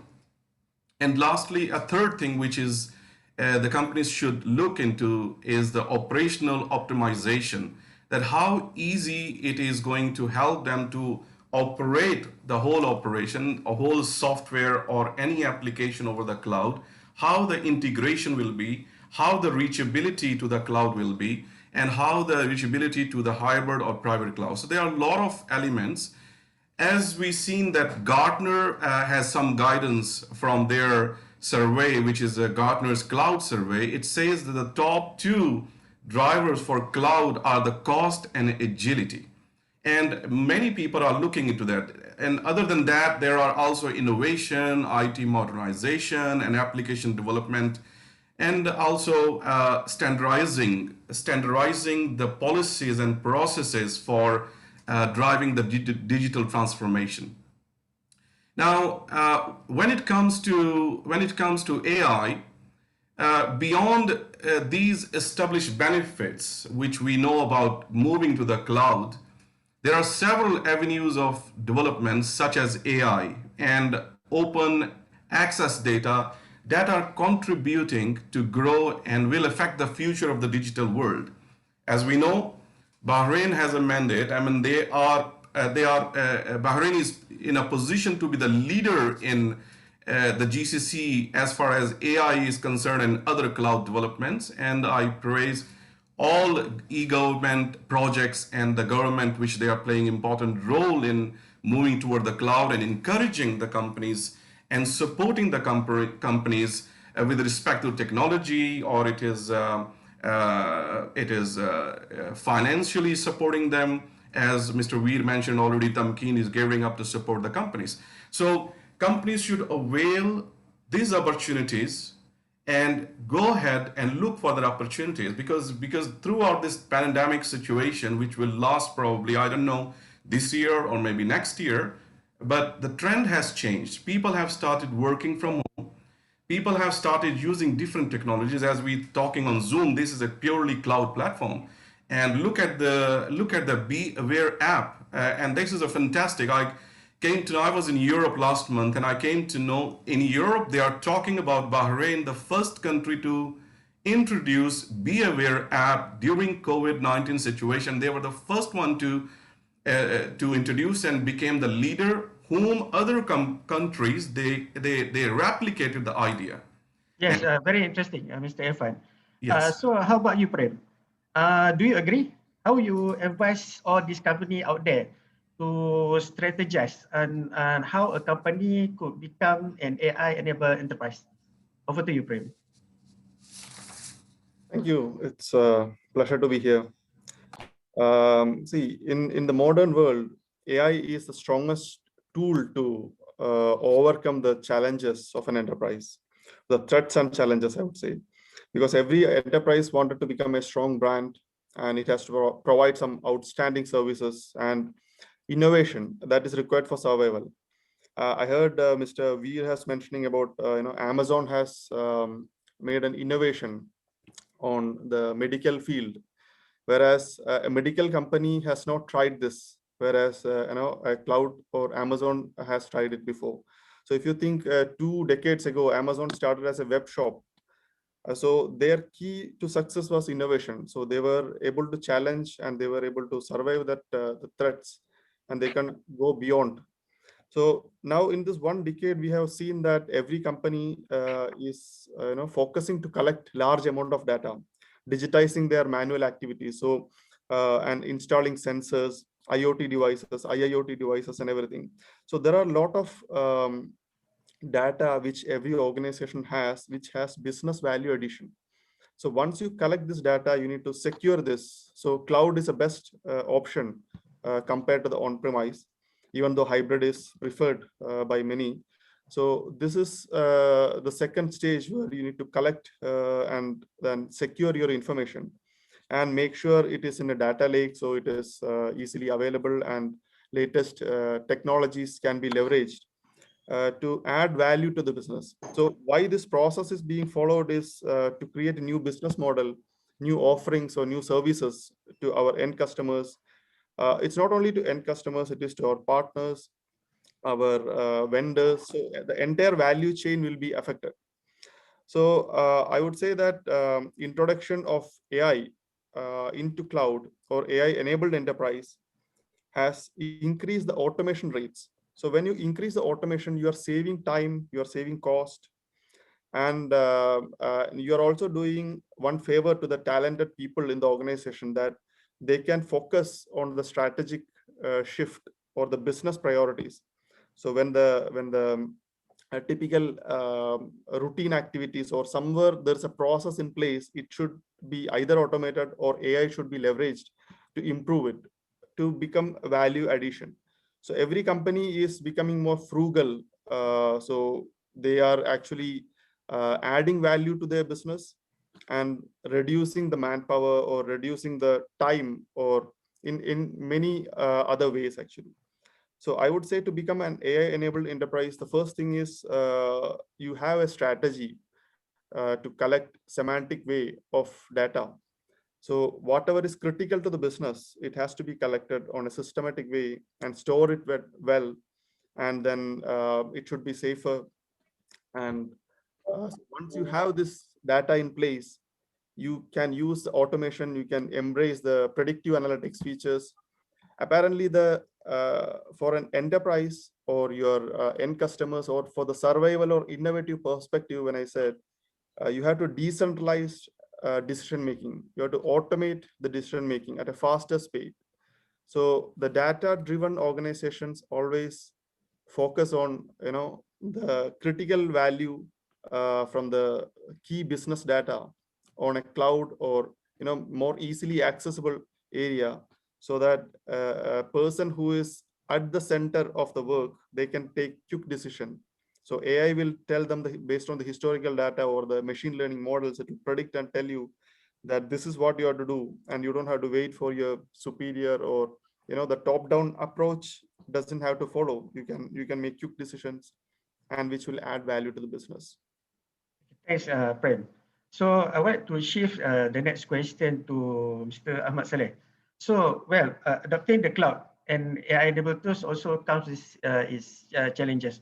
So being in fintech IT services itself, so maybe you can share with the audience the potential exposure, the potential threats, and the readiness of the financial sector in Bahrain specifically. Over to you, Mr. Ahmed. Thank you very much. Thank you. Well, first of all, good morning to everyone. Thank you for being here as well.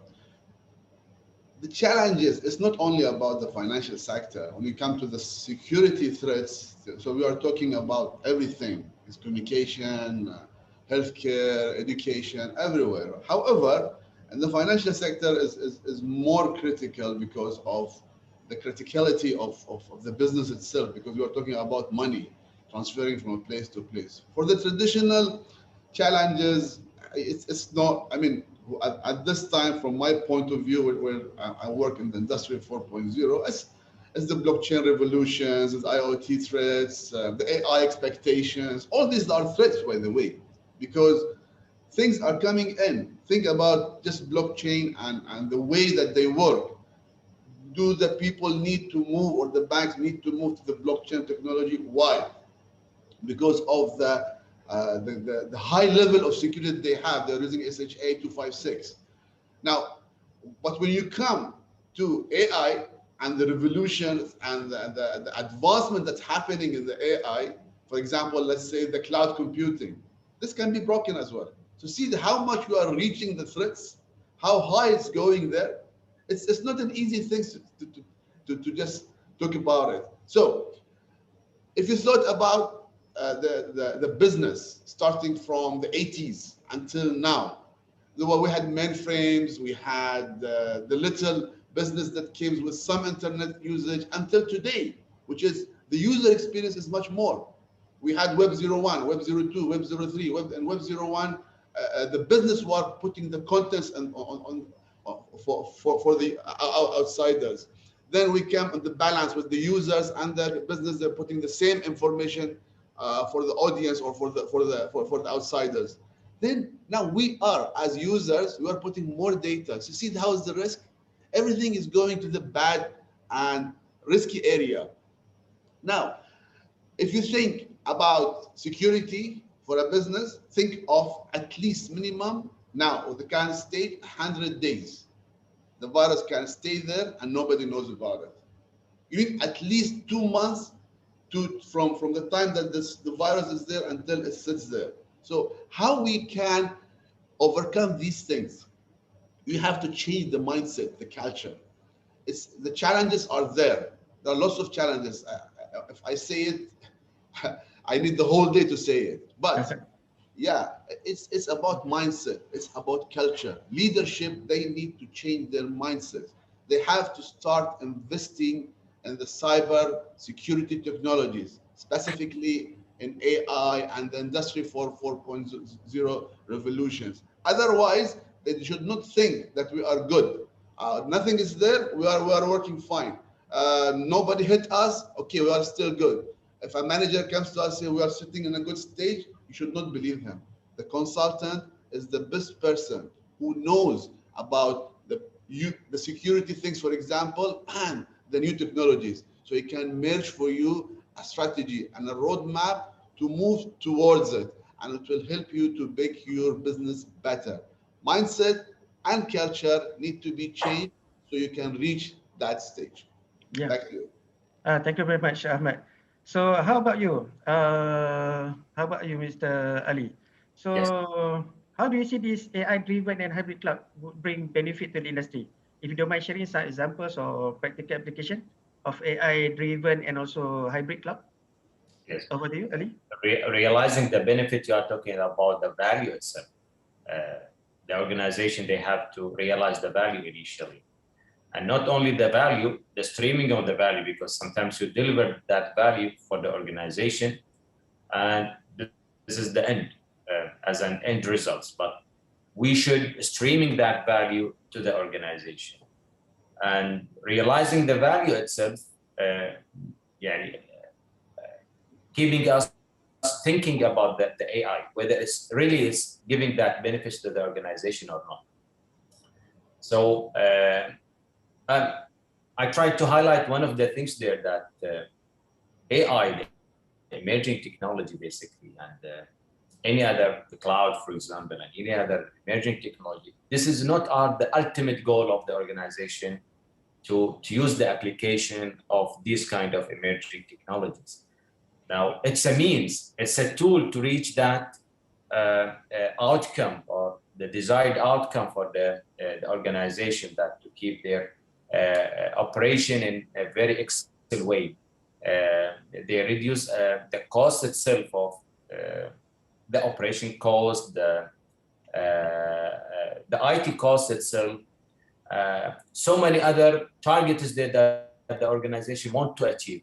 And using these emerging technologies and the digital transformation, AI, any other things, it is basically that means or the tools or the utility to reach that outcome for the organization, which is basically the benefits that the organization want to achieve there. Okay, thanks, Mr. Ali.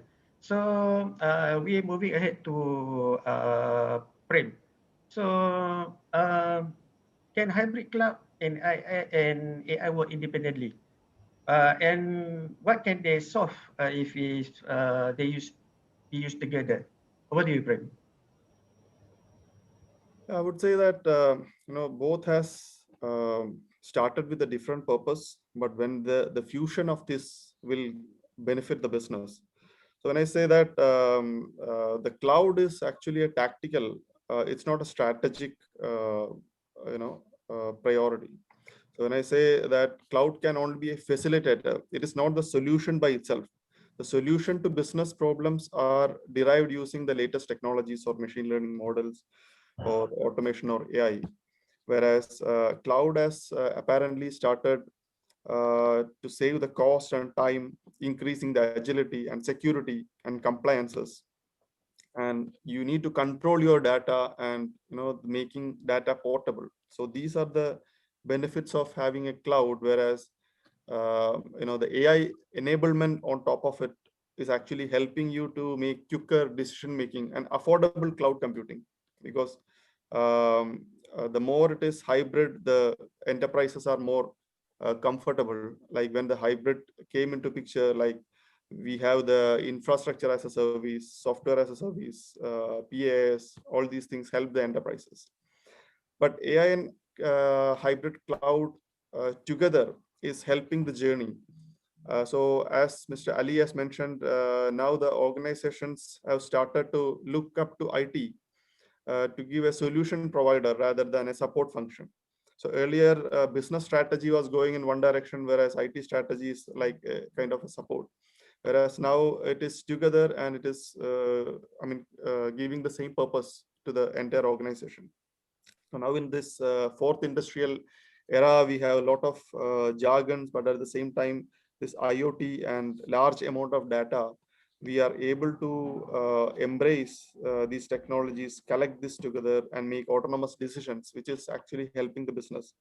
So I would say that AI is driving the way for intelligent hybrid clouds. So because when cloud started, it is to collect the data, whereas hybrid cloud is to remove the bottlenecks of the organizations.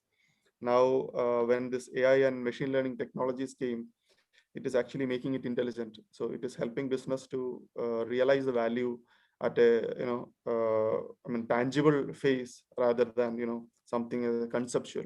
So yes, more benefit to the industry, I suppose. Yeah. So how about Irfan? What's your take on this? Do you agree, or do you have, maybe you can share your thoughts on this, Mr. Irfan? Yeah, you're on mute. Okay, sorry about that. So I totally agree with Prem and the comments made by other panelists. The cloud is basically introduced to automate the services, move your IT infrastructure toward the cloud, and reduce the load on IT administrators and IT managers, and give them more thoughtful ideas to strategize the IT future of their company. However, we have seen that right now AI integrating with cloud is giving them much more smarter approach toward the decisions, and they can get a lot of analytics, lot of information which they can analyze and make smarter decision on a very high level or the management level. So introducing cloud and AI to the customers is also a future I see. So what as a Kalam, what we do, we study the requirements, design, deliver, and then monitor, manage, and support the customers. Very soon, it is not easy to have AI over your cloud infrastructure because AI needs a lot of infrastructure. It is expensive. Some companies have cost limitation, but right now, AI has also come as a service. So Kalam is gearing up to offer AI as a service, which will help the existing cloud users to use the AI to make smarter decisions, as Prem said, and quick decisions, and whatever the data they have for years, the AI will take that data, analyze it, and give them guidelines, give them some results by which they will be able to improve their productivity.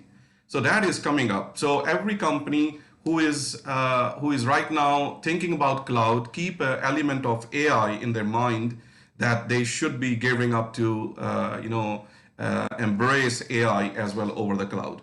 And if they would like to, they would like to know more about it and they need some assistance and they don't have technical skills, Kalam Telecom is there to support them. And we have a full team as a partner of Amazon and Azure and our own private clouds.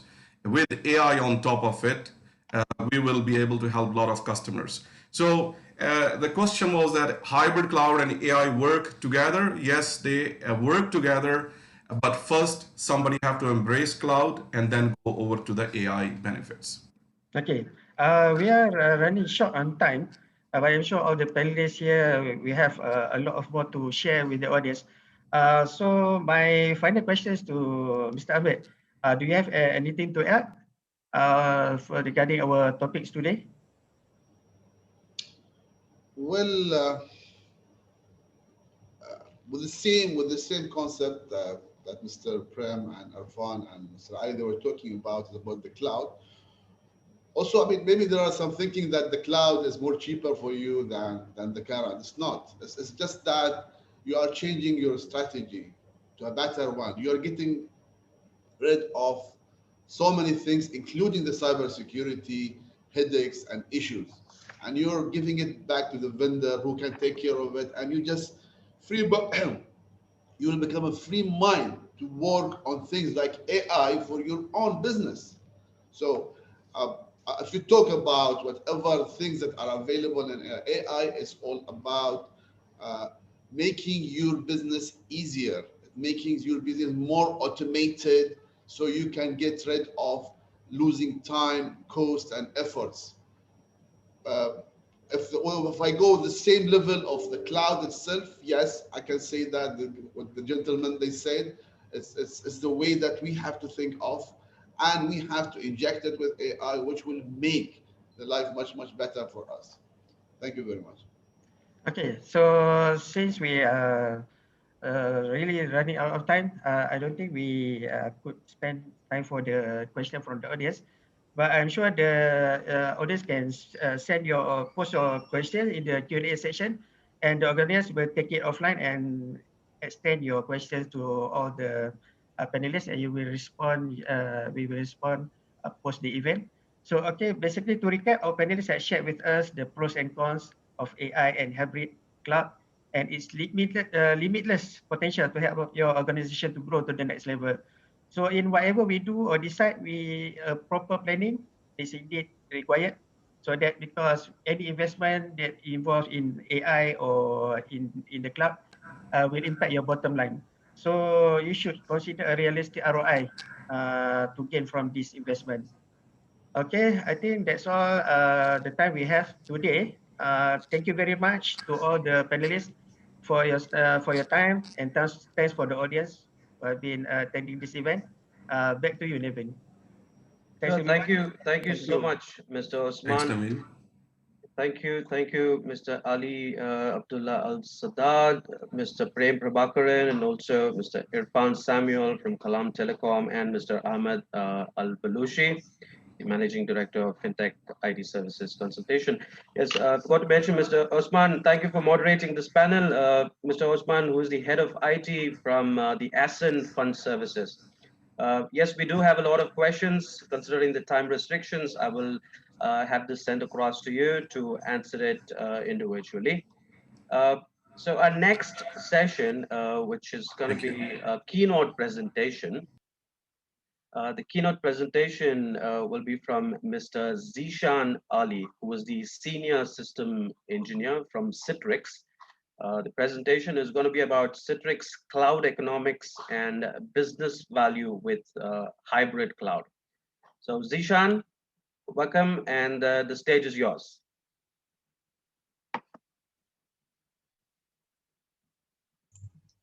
Thank you very much, Naveen. First of all, thank you for everyone for your time.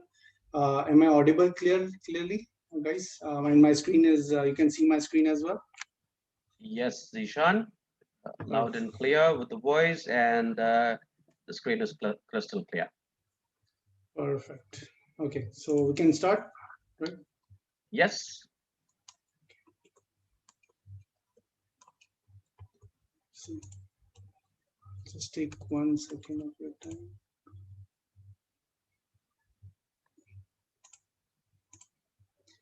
Perfect. Okay. First of all, thank you very much, everyone, for joining this session. Today's session, as Naveen already mentioned, is about Citrix cloud economics and the business value with hybrid cloud. As you all were hearing about the benefits of hybrid cloud, and we were seeing the organizations are trying to opt in for hybrid cloud strategy. At least they are starting to initiate their cloud journey. They are looking to move some of their resources from on-premises to cloud, and they are still in a decision phase to see that how the services will be delivered. So Citrix can be your answer to these questions, where we can enable you to deliver the services from on-premises and as well as the cloud as a hybrid cloud strategy. So you don't have to remove all your services from on-prem. You can continue those critical services that needs to stay on-prem due to data sovereignty or data security purpose. So those can stay with your on-prem and you can deliver it from there. At the same time, you can utilize the benefits of public cloud, and you can deliver services from there as well. So this is how Citrix can help you. So let's, in today's session, we'll be covering the value of the benefits that Citrix is providing you as an organization. Number two, we have seen during this pandemic and all, we have seen organizations are actually asked to provide services remotely, and users have started working from outside the organization.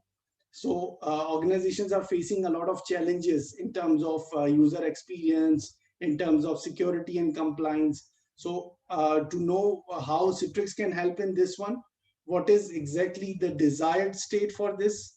Like as an organization, if I am leading this organization, what is my desired state where I'm able to make my user productive enough to complete their task timely, and they are not facing any issues. At the same time, I'm making sure that my corporate data and is not getting leaked, or my security is up to the mark, and my compliance as per my organization, be it financials, be it government, or be it oil and gas, I'm complied to those policies as well. So let's start with the current challenges, the current landscape of the organization that we see today. As we saw this, due to this pandemic, organizations were pushed to switch to a remote work mode. And last year and this year, now we are seeing that this remote work has become a new normal for the organizations. Many organizations currently are working on 50% workload, the 50% of the staff in the office and 50% working remotely. and they are trying to make sure that all the users are getting all the required services provided to them. So I have summarized some of the challenges that organizations are facing due to this remote work and the future of their organization, what exactly the challenges they are facing. The first and foremost that we just discussed about is security and compliance, which is most important for every organization to make sure that your corporate data is secure, and when the users are accessing it from outside, it is not getting leaked at any point of time. Secondly, the users who are accessing remotely, be it from their home or be it from a remote location or be it outside the country when they're accessing, or if it's a third party or developers, when they are accessing it remotely, they should be able to access their work normally. And most importantly, they should have all the services available. So be it their applications, be it their data, everything should be available to them to complete their task timely. In terms of once they have everything in place, then we will be actually able to maximize the productivity for the organization, because users are able to complete their task. They are not actually having issues in accessing applications, or if they have applications, they are not facing the data. So this is always a question, and this will actually affect the user performance, and hence going forward it will affect the productivity as well. In terms of delivering new applications, new desktops, and to the users, the organizations are facing issues, because since the users are outside pushing updates, patches, and all, this is always a question. Within the office, it was more easier than we knew that our tools are working fine. But what if the users are coming from VPN and they are connecting? So bandwidth issues, connectivity issues. So there are so many things that are making it more difficult for IT to manage. And last is about hybrid cloud that I wanted to discuss about, in terms of as organizations are facing a challenge in their existing on-premises data center, and they are looking forward to move to public clouds. Since we have AWS in Bahrain, and we have even Azure nearby, and we have Google Cloud coming up as well. So there are so many public cloud options available, and organizations might have some of the services running over there. But they are actually still thinking of the planning to move to the cloud, and what should be kept here, how the users will behave. So hybrid cloud strategy is again a question to them. So what exactly is the desired state for the organization? As a desired state, as for the end users, they want to provide a unified workspace to the users. By unified, I mean one single portal where they can log in with their credentials. Unified credential, it can be an Azure AD, it can be Okta, it can be any other authentication, Active Directory, normal, or plus OTP solution.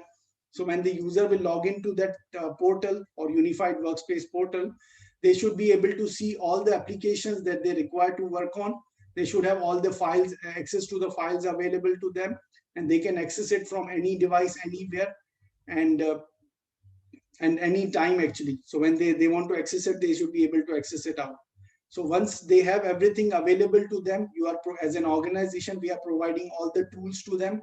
We are actually providing the best user experience, which is increasing the productivity, and which will also help organization for talent retention as well. Because we are not making the difficult access for the users, we are actually simplifying it for them. As well as for an organization, it will be faster time to value when they are opting for any new project, they have any new services to deliver, they have to onboard new users, they have to onboard new branches. It is way faster for them because everything is centralized within the data center. So dependency of the end user devices is already taken care with Citrix, because users can access from any of the devices they want.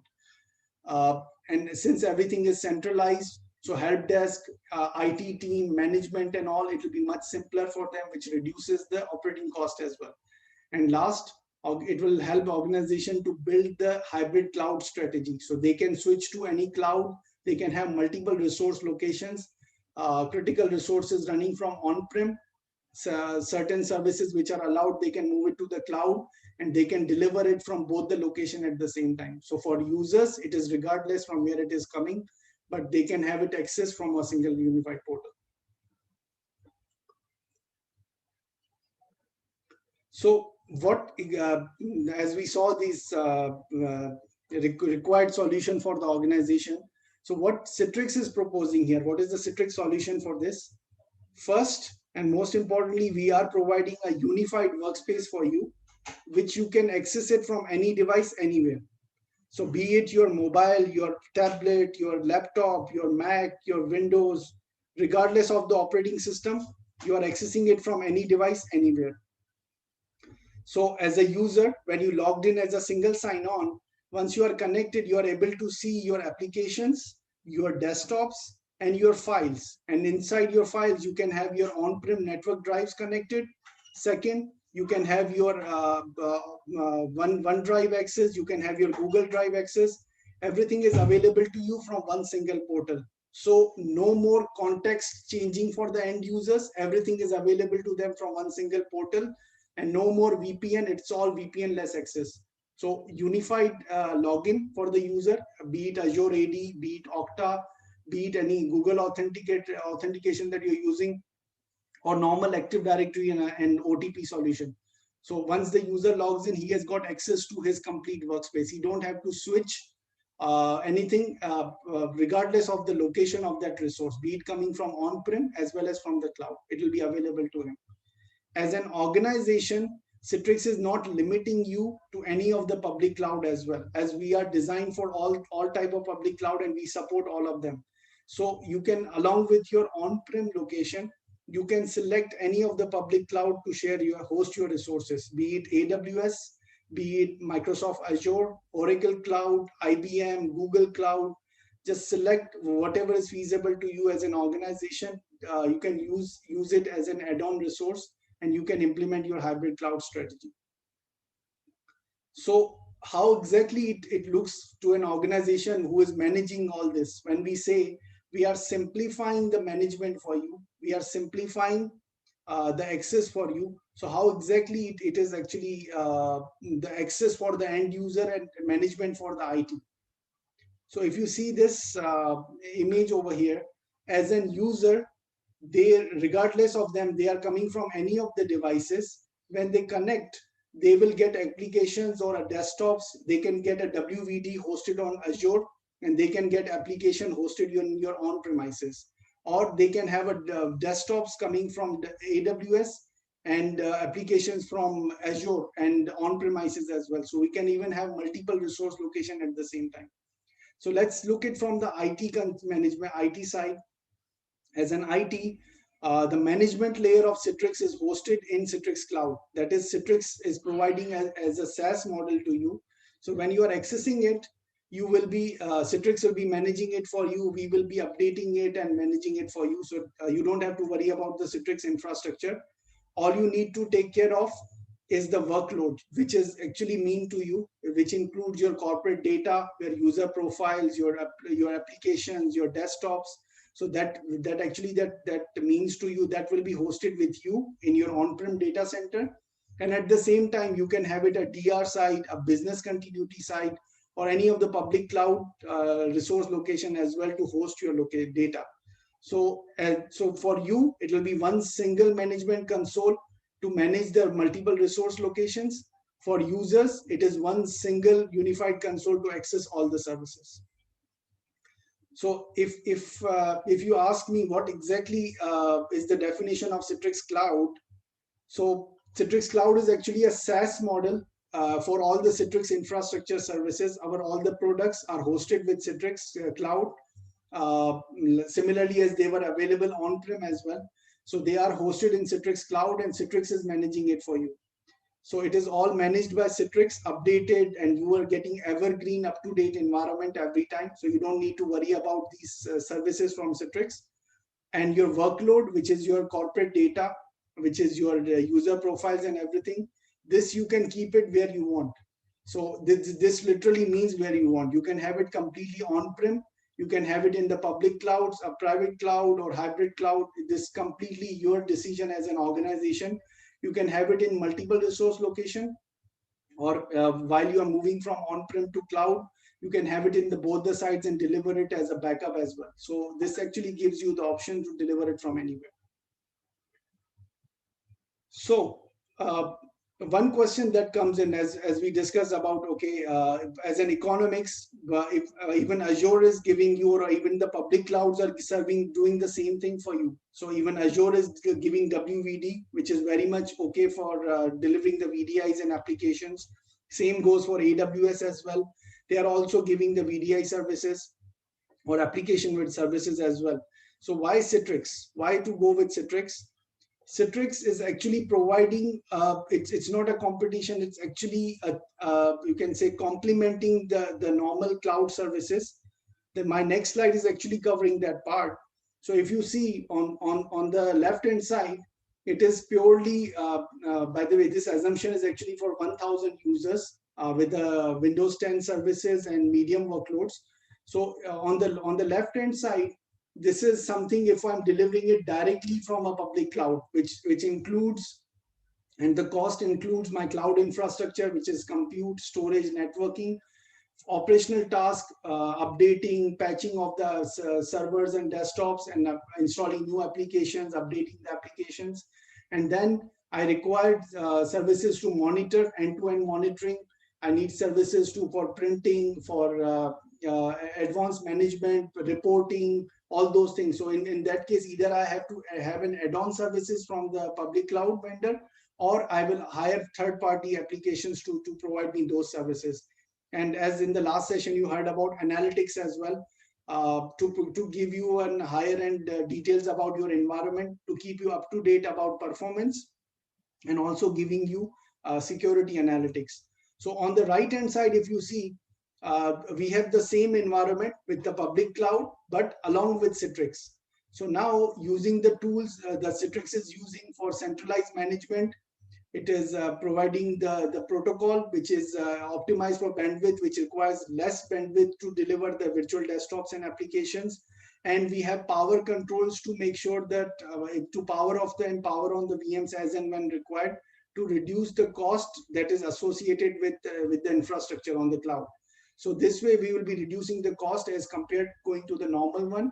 In terms of operational cost, we have tools available to simplify the task, update, patch management, and all will be simplified. And as an addition to comparison of public cloud only, there is an addition to Citrix cloud cost, Citrix licensing cost, I'm sorry. So if you compare head to head, overall for 3 years, you are actually getting 25% TCO on this one. So savings of 25% on for over 3 years of time. We can talk about this in details as an offline. We can discuss about it in details. I can show you the actual numbers as well if you want, if you're more interested to know about it.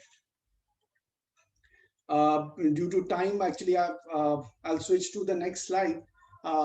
In terms of, now let's talk about, we talked about the costing benefits and all, if going with the public cloud only versus going with Citrix plus public cloud. As an organization, what Citrix has been providing benefits to you? First, it is providing you the expense reduction. How? By reducing the operational expenses.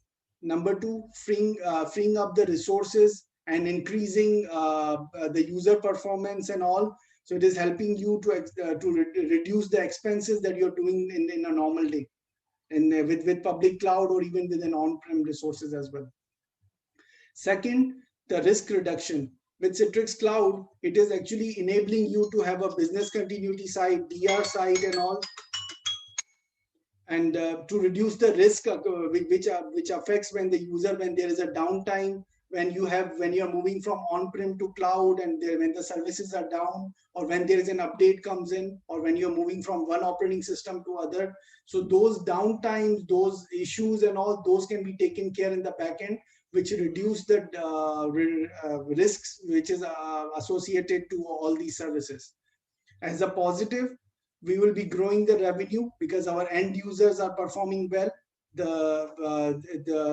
So they are able to get all the services, and they are able to continue the task completely time to time. So this will increase the revenue. And as an organization, you can strategically take on board new services, new projects and all more easily, because Citrix is enabling you to embrace all those changes much faster and much easily as you see normally. So as a key takeaways from this today's session, mainly Citrix is actually helping organization to embrace this new normal. That is, you can deliver the services remotely. So, and keeping in mind that we are not giving away any security at any point of time, and at the same time, we are making sure that end user experience is not be going down at any time. And secondly, in terms of organization today are looking forward to implement zero trust approach for the organization. So with the security policies and with the products that we have, security products that we have included as part of the solution, it will help you to embrace that zero trust technology as well. Thank you very much for your time, guys. Any questions that we can answer if we have time? Sure, yes. Yes, Zishan, thank you so much, Dev, for that presentation. We do have a few questions. Of course, due to the restriction of time, I can put this across to you on an email so that you could address it.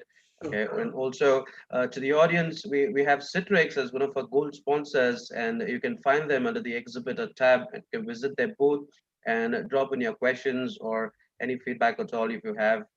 We have the representatives from Citrix who are present, who are waiting to meet and greet you. So thank you so much, Zishan. Up next, our next discussion, okay, that's going to be a panel.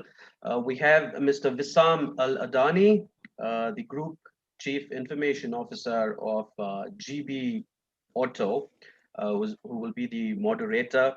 The panel discussion is going to be on mapping between on-premises security, compliance rules, and cloud ones. So yes, Wissam, the stage is yours. Thank you, Naveen. Thank you. As we all know, cloud technology has been in the market for years, but since the pandemic, it has emerged back to the surface as one of the major technologies that can help organizations to survive and grow during this period. On the other hand, we read every day news about hacking large corporates, data, and stealing information. So it's really critical these days. Today, with the assistance of our panelist guests, we will try to shed some lights on the cloud technology, focusing on one of the main points that has been under discussion for years, the security aspect of moving to cloud. But first, let me welcome our panel members and start alphabetically with Mr. Khalid Al Khalifa, the project director at Bahrain Supreme Council of Health. Mr. Khalid had almost 20 years of experience in healthcare IT, working at the Royal Medical Services and King Hamad University Hospital. Welcome, Khalid. We have also Mr. Mohamed Viqaruddin. He is the cloud solution architect at IGA, the Information and E-Government Authority in Bahrain. Mohamed has a long experience in data security and cloud solution design. Welcome, Mohamed. And finally, we have Mr. Nigel Hawthorne, EMEA Marketing Director at McAfee. Nigel has many articles about data protection, privacy, user behavior, and cloud security. Also, he published a book called GDPR, an action guide for IT. Welcome, everyone. So let me first start by asking Mohamed. Mohamed, in your opinion, what are the main design aspects that should be considered while taking a decision to move to cloud? Thank you, Mr. Moderator, for asking a great question. Thanks to give me a platform to share about your question. The designing aspect about the cloud, as an architect, I need to see the existing workload. Then I have to propose the solution based on the architecture design, which consists how the network access, security, operations, tagging, backup, DNS migration, migration validation, cost estimation, and migration task. These are the overall I have to consider as a architect all those things. Now the architecture I have to give, like most, I have to consider on the security aspect. Some of the instances in terms of AWS, the servers, I have to make them as much as security I can. If required public, then I have to put in the architecture to the public. If some of them, they required their infrastructure to be secure, so I will make them in the private zone, and one I keep in the public. As of now, we are all in public. Everywhere, public accessing, anywhere to anywhere access. In that scenario, I need to protect my information. For that, I will not take my data directly to the public. So as design, I will make a load balancer which can, as a outsider, will not fill directly to my host, so they will see the load balancer. This is how overall I will do the architect about the design of my consideration for moving a cloud from on-prem to the cloud. Thank you, and back to you, Mr. Moderator. Thank you, Mohamed, for your answer. Actually, it shed plenty of lights about the design, and you showed that it has nothing to do with where are you hosting. It's all about the design, and it's really important to have the proper design before moving to cloud in order to secure your data. Thank you. So let's move to another direction or different aspect, or see it from a different point of view. So Nigel, today, many countries and vertical market regulators seems to be creating new laws and regulations on a regular basis. How do you see this impacting the use of cloud? Thank you very much for the time today. What we're seeing is that, as you say, lots of countries, lots of vertical market regulators are putting together new laws and regulations. Let's remember, at their core, they're there to help us. They're there to try to make sure that we're doing the right thing for our employees, for our data, and for our customers. So they should be embraced. The good news, I think, is that many of the laws are now coming from a similar core point of view. If you look at data protection, for instance, individuals' data now is seen by most regulators as belonging to the individual. And then if you have that data, it's on loan to you. You need to treat it as a very valuable commodity, as you would if you were to borrow somebody's car, for instance. Now, the thing with cloud is that, unfortunately, people outside IT often think that the cloud provider provide all of the security. Oh, it's okay, we don't need to worry about these regulations because it's now all the responsibility of the cloud provider. Where I like to look at it is it's a bit like buying a car. You buy a car that is well designed, that has airbags and it has seatbelts. It's still your responsibility to put those seatbelts on and to drive it in a safe way. With the cloud, it's good to use all the security that cloud companies have, but you've also got to realize, what are my users doing with the cloud? What are the features that are there? And here we are using Zoom. Different versions of Zoom allow different things. Sometimes they allow us to share files. Sometimes they allow recording. What if I've got a file that I share with all of you? Is that okay? What's in that file? We should recognize that using the cloud might not be safe. Even a safe car can unfortunately be driven dangerously. Interesting. But just let me add a small question. How about this kind of regulation? You know that cloud is something that's worldwide use. So you might be having Azure, AWS, whatever, it exists in Europe, US, while the users in the Middle East or in Africa and different countries So how these kind of regulations, you see that it will apply on everyone and everyone will agree on it.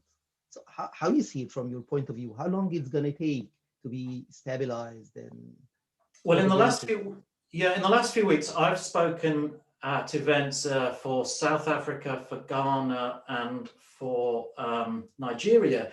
They've all got new regulations around data protection, new or certainly new that they're being enforced. But if you look at them, really, they are often starting from the leadership that the EU created with their initial data protection directive many years ago, 1996, I think it was, and the GDPR that came out a few years ago. So the good news is that actually, if you start looking at regulations and building it from a point of view of one regulation, you'll probably find that it conforms to many others. There's another one, for instance, that about 6 months ago, the Dubai International Finance Center issued its regulations about data in the cloud. And again, it's very much the same principles. So the good news really is that if you look at all of these and try to set the principle that you don't own that data, it belongs to the individual, you really will be going a long way ahead in your movement towards making sure that cloud use is safe and secure. Interesting. Thank you. Sheikh Khaled, taking design aspects mentioned by Mohammed, as well as the new direction to create new laws and regulation highlighted by Nigel, can you just give us some examples of cloud-based projects done within the healthcare field and how moving to cloud helped the healthcare system in Bahrain? Certainly. Thank you, Wissam. I think healthcare has really benefited vastly from the availability of cloud computing. And I think with the pandemic, we have seen the need to be able to reach out to the patients and connect them to the healthcare system, whether it's telemedicine, remote monitoring of patients after hospitalization. So there is a lot of functionality in healthcare for that is allowed through or has been accelerated by both the cloud computing as well as the current pandemic has actually pushed us to adopt things like mobile health, like healthcare on the edge. So I think just to go back to what Nigel said regarding the data is now owned by the patient, I think this is the whole idea is to really provide control with the patient on that, on the data, and the data is residing with us as a custodian. And this is, I think, by moving to the cloud, we solve part of the problem. But with healthcare, the issue is that the information is so dispersed and is received from different parts of our network, whether it's mobile devices, whether it's machines connected to the patient and the hospital system itself. So I think having such a diverse ecosystem with the healthcare is really unique. I'll just go back to one example we have in Bahrain. We are deploying a health exchange portal or health information exchange portal. And this using cloud allows us to simplify this implementation of the electronic health record by simplifying the connectivity between those entities, the integration, managing the security. I think these are advantages, although they create other challenges, but there are many advantages that we have seen by going through the cloud option for this specific solution. Thank you. Interesting. I see Bahrain is doing plenty of effort these days, actually, and moving very fast in this direction. It's really nice to hear this. Thank you. Back to Mohammed. Do you think it's possible to achieve a secure cloud environment? And what could be done to reach this either on-prem or cloud?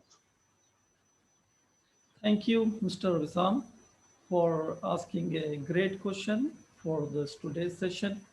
Yes, can be secure, but follow certain standard controls. I will talk about CIS control is a set of 20 controls and is having 171 subcontrols.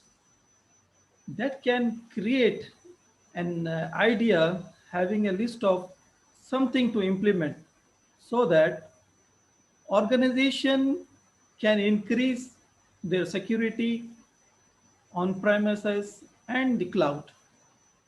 I will give you some set of controls which any organization has to follow, like inventory of authorized and unauthorized device access, secure configuration of hardware and software, continuous vulnerability assessment and remediation, control use of administrative privileges, maintenance and monitoring, analyze audit logs, email and web browser protections, malware defense, limitation and control of network ports, protocols, and services.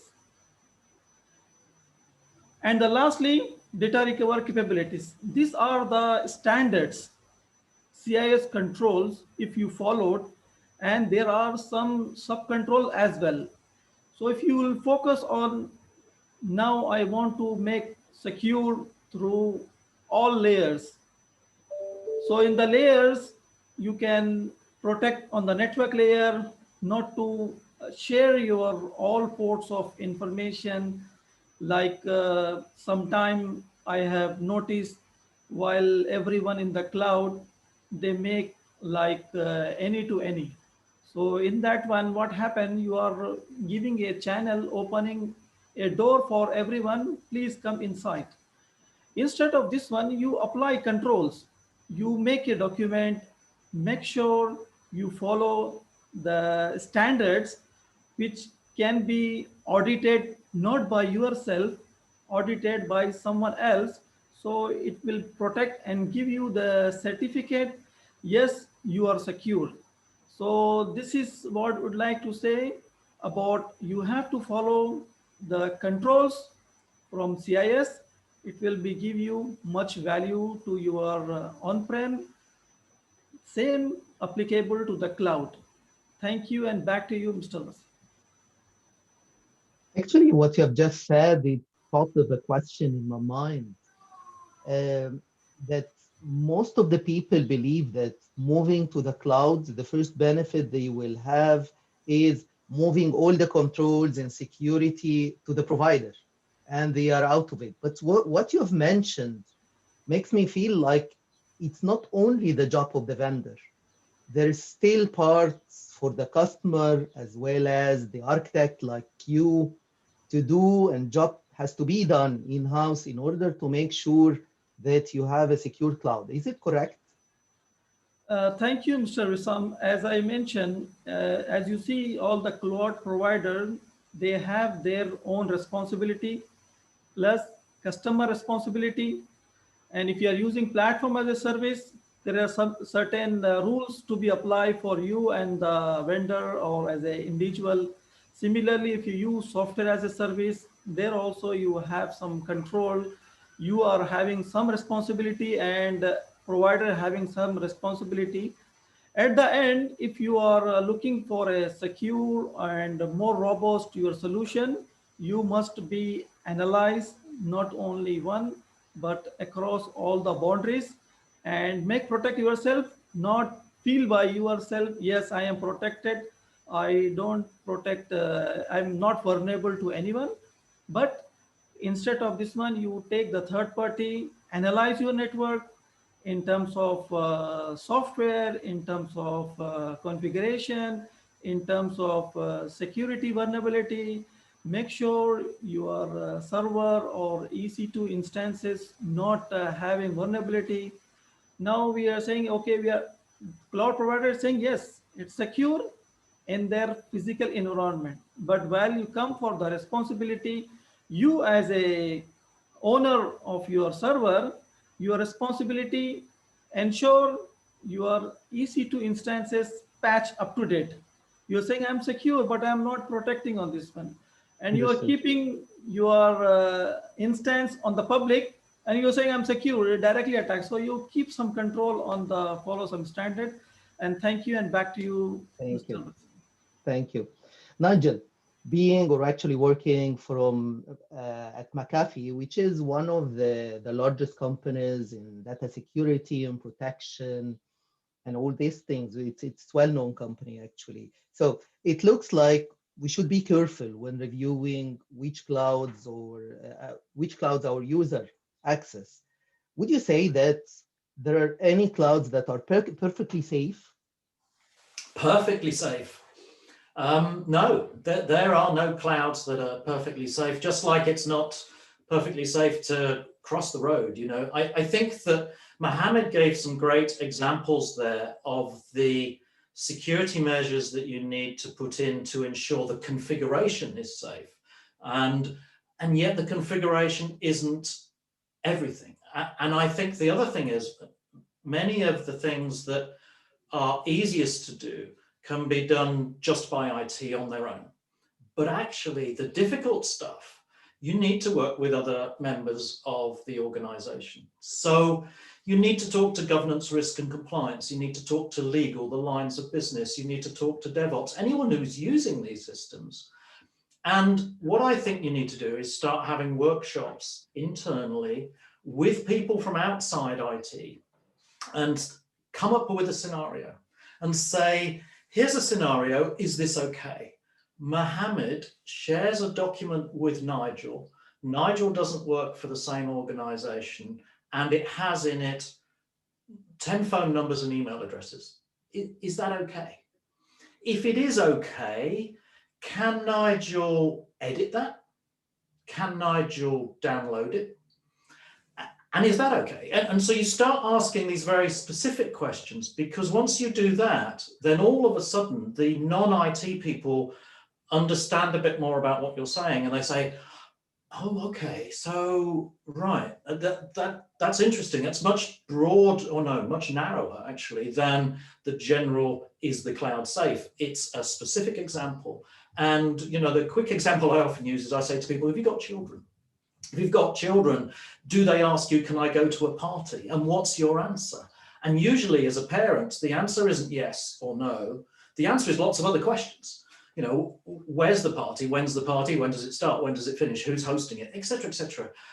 And again, I think we need to do the same with cloud. It's not just, is the cloud safe, but am I using the cloud in a safe way? And the more you can bring in other departments, the better your answers will be.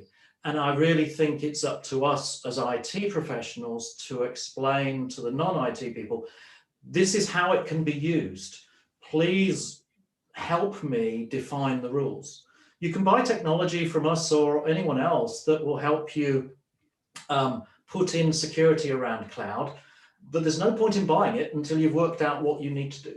So here I am working for a vendor saying, don't buy my product. You know, don't buy my product today, maybe sometime in the future, once you've worked with and decided inside the organization what policies you need, what systems you want to use. And then obviously the cloud can be very safe. And the great news is that cloud providers provide some low-level security that you need, that you still have to put on top of it the security that you really want. Perfect, thank you. Okay, after we have just listened to the point of view from actually the opinion from the point of view of architects and a vendor side, Sheikh Khalid, can you tell us more about how you manage the security aspects and challenges that you faced within your current projects that move to cloud? Do you mainly rely on the cloud provider, or you have your own solutions as well to maintain this kind of security? Yes, Wissam, I think definitely there are challenges. The biggest challenge is actually taking that first step. I think we're accustomed to how we are doing things, and change is always a big step.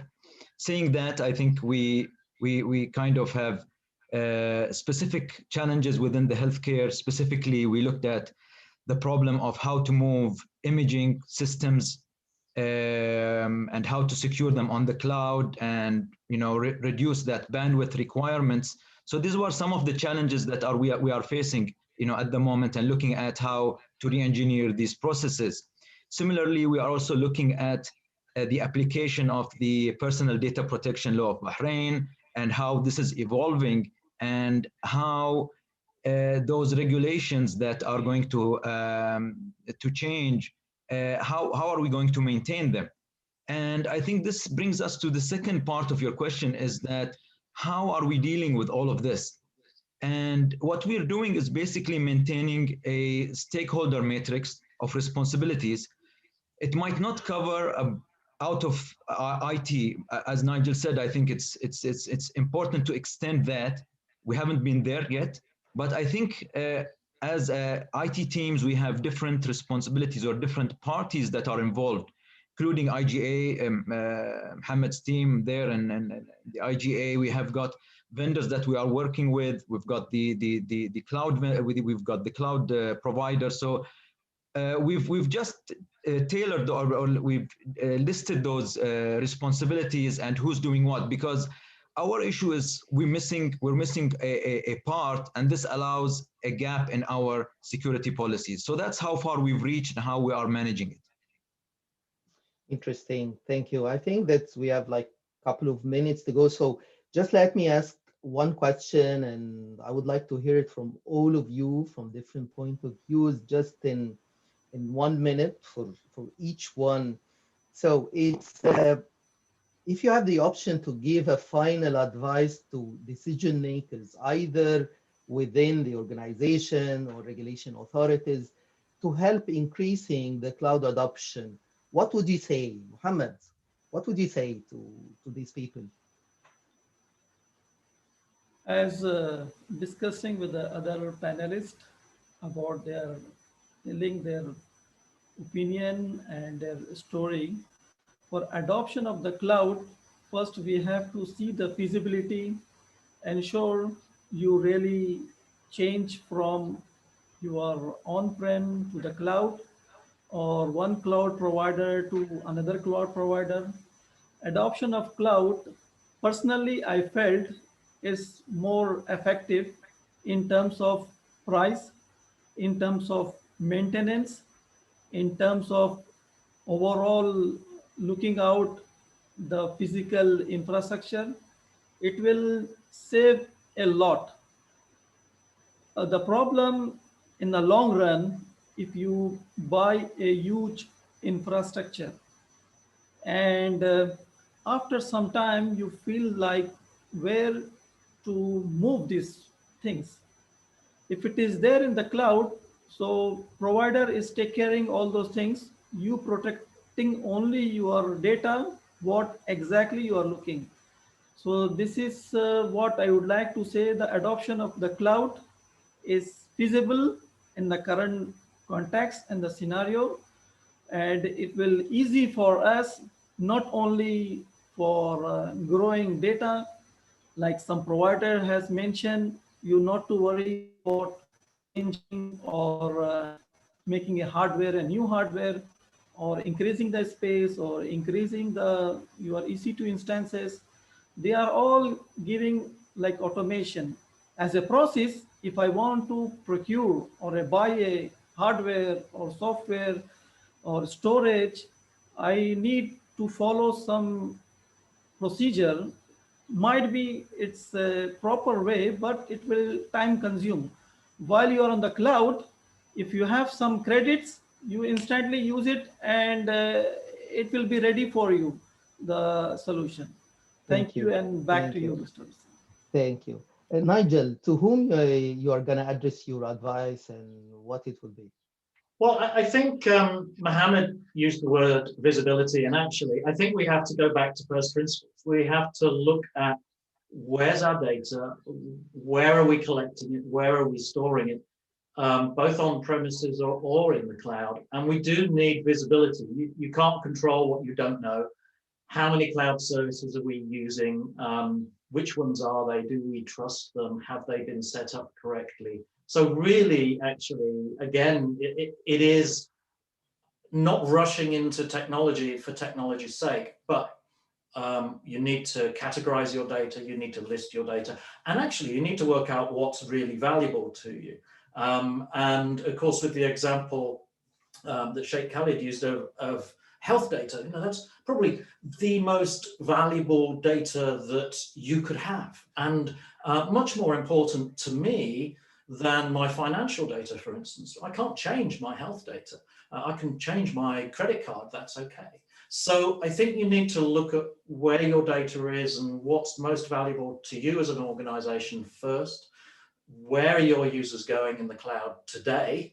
Where do you want them to go in the future? And we should go carefully into the cloud. It's a great place to be. There's all sorts of benefits. We've heard about them all morning, but you know, let's make sure that we're doing it properly, with rigor, and as I said earlier, bring in the rest of the organization. Thank you. Thank you. Sheikh Khaled, I think we have 1 minute for your advice.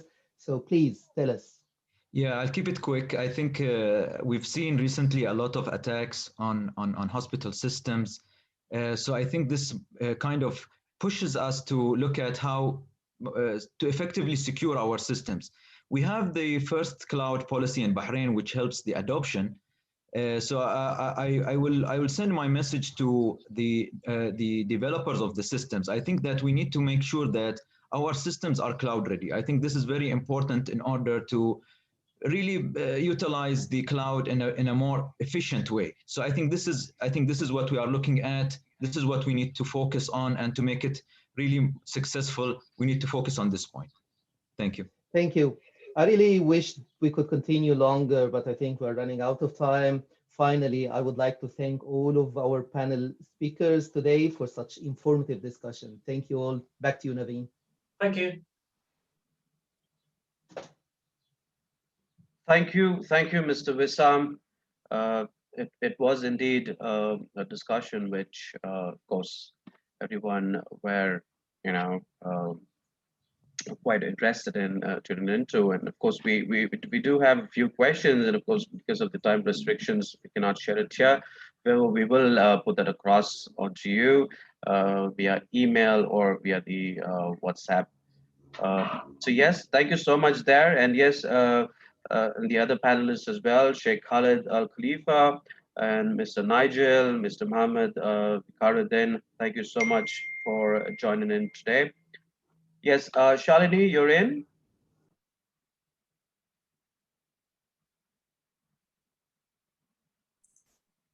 Hi, Naveen. Yes, Shalini, over to you. So do we have anybody else for the session now, or we are okay to wrap up day one? We are absolutely good to go to wrap up day one. And let me just, you know, paraphrase or, you know, go back to, you know, the beginning, what all we did and what a wonderful and power-packed our day one has turned out to be, starting off with Mr. Jasim Haji giving his welcome note, and Mr. Ahmed Bouaza from Bahrain ICT Society giving his inaugural keynote, which was focused on some real-time fabulous data, which is definitely going to, you know, be helpful for everybody across EMEA. And I would also like to take this opportunity to thank our partners, Oracle, Kalam Telecom, McAfee, Citrix, VM, and Manage Engine, who added to the summit experience. Let me thank each one of you as well, our respected speakers, panelists, partners, and valuable delegates for giving us your precious time.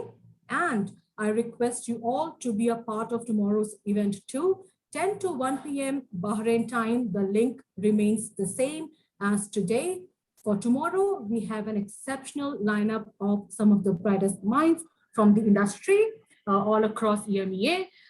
Thank you, ladies and gentlemen. And I would also like to inform you to access the booths, which our dear partners have set up for you all to explore, to do the networking and gain some fabulous insights on the solutions that each of us, our partners, have in store for you all. And I think what a great power pack day one it has turned out to be. And I hope that it's going to be even better for tomorrow. So looking forward to have each and everybody joining us for tomorrow's session as well.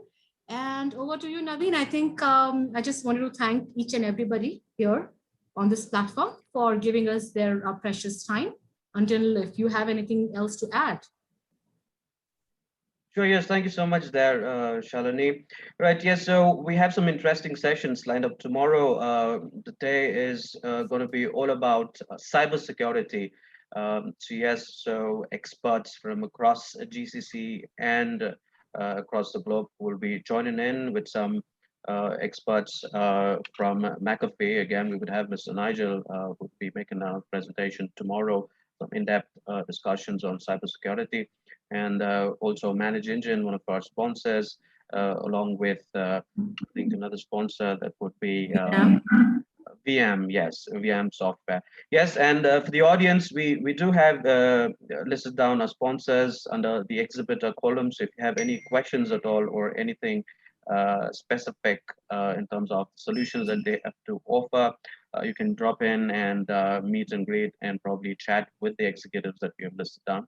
So thank you so much, and thank you for making day one successful. We're looking forward to host you tomorrow. Thank you very much. Thank you, everybody. Thank you.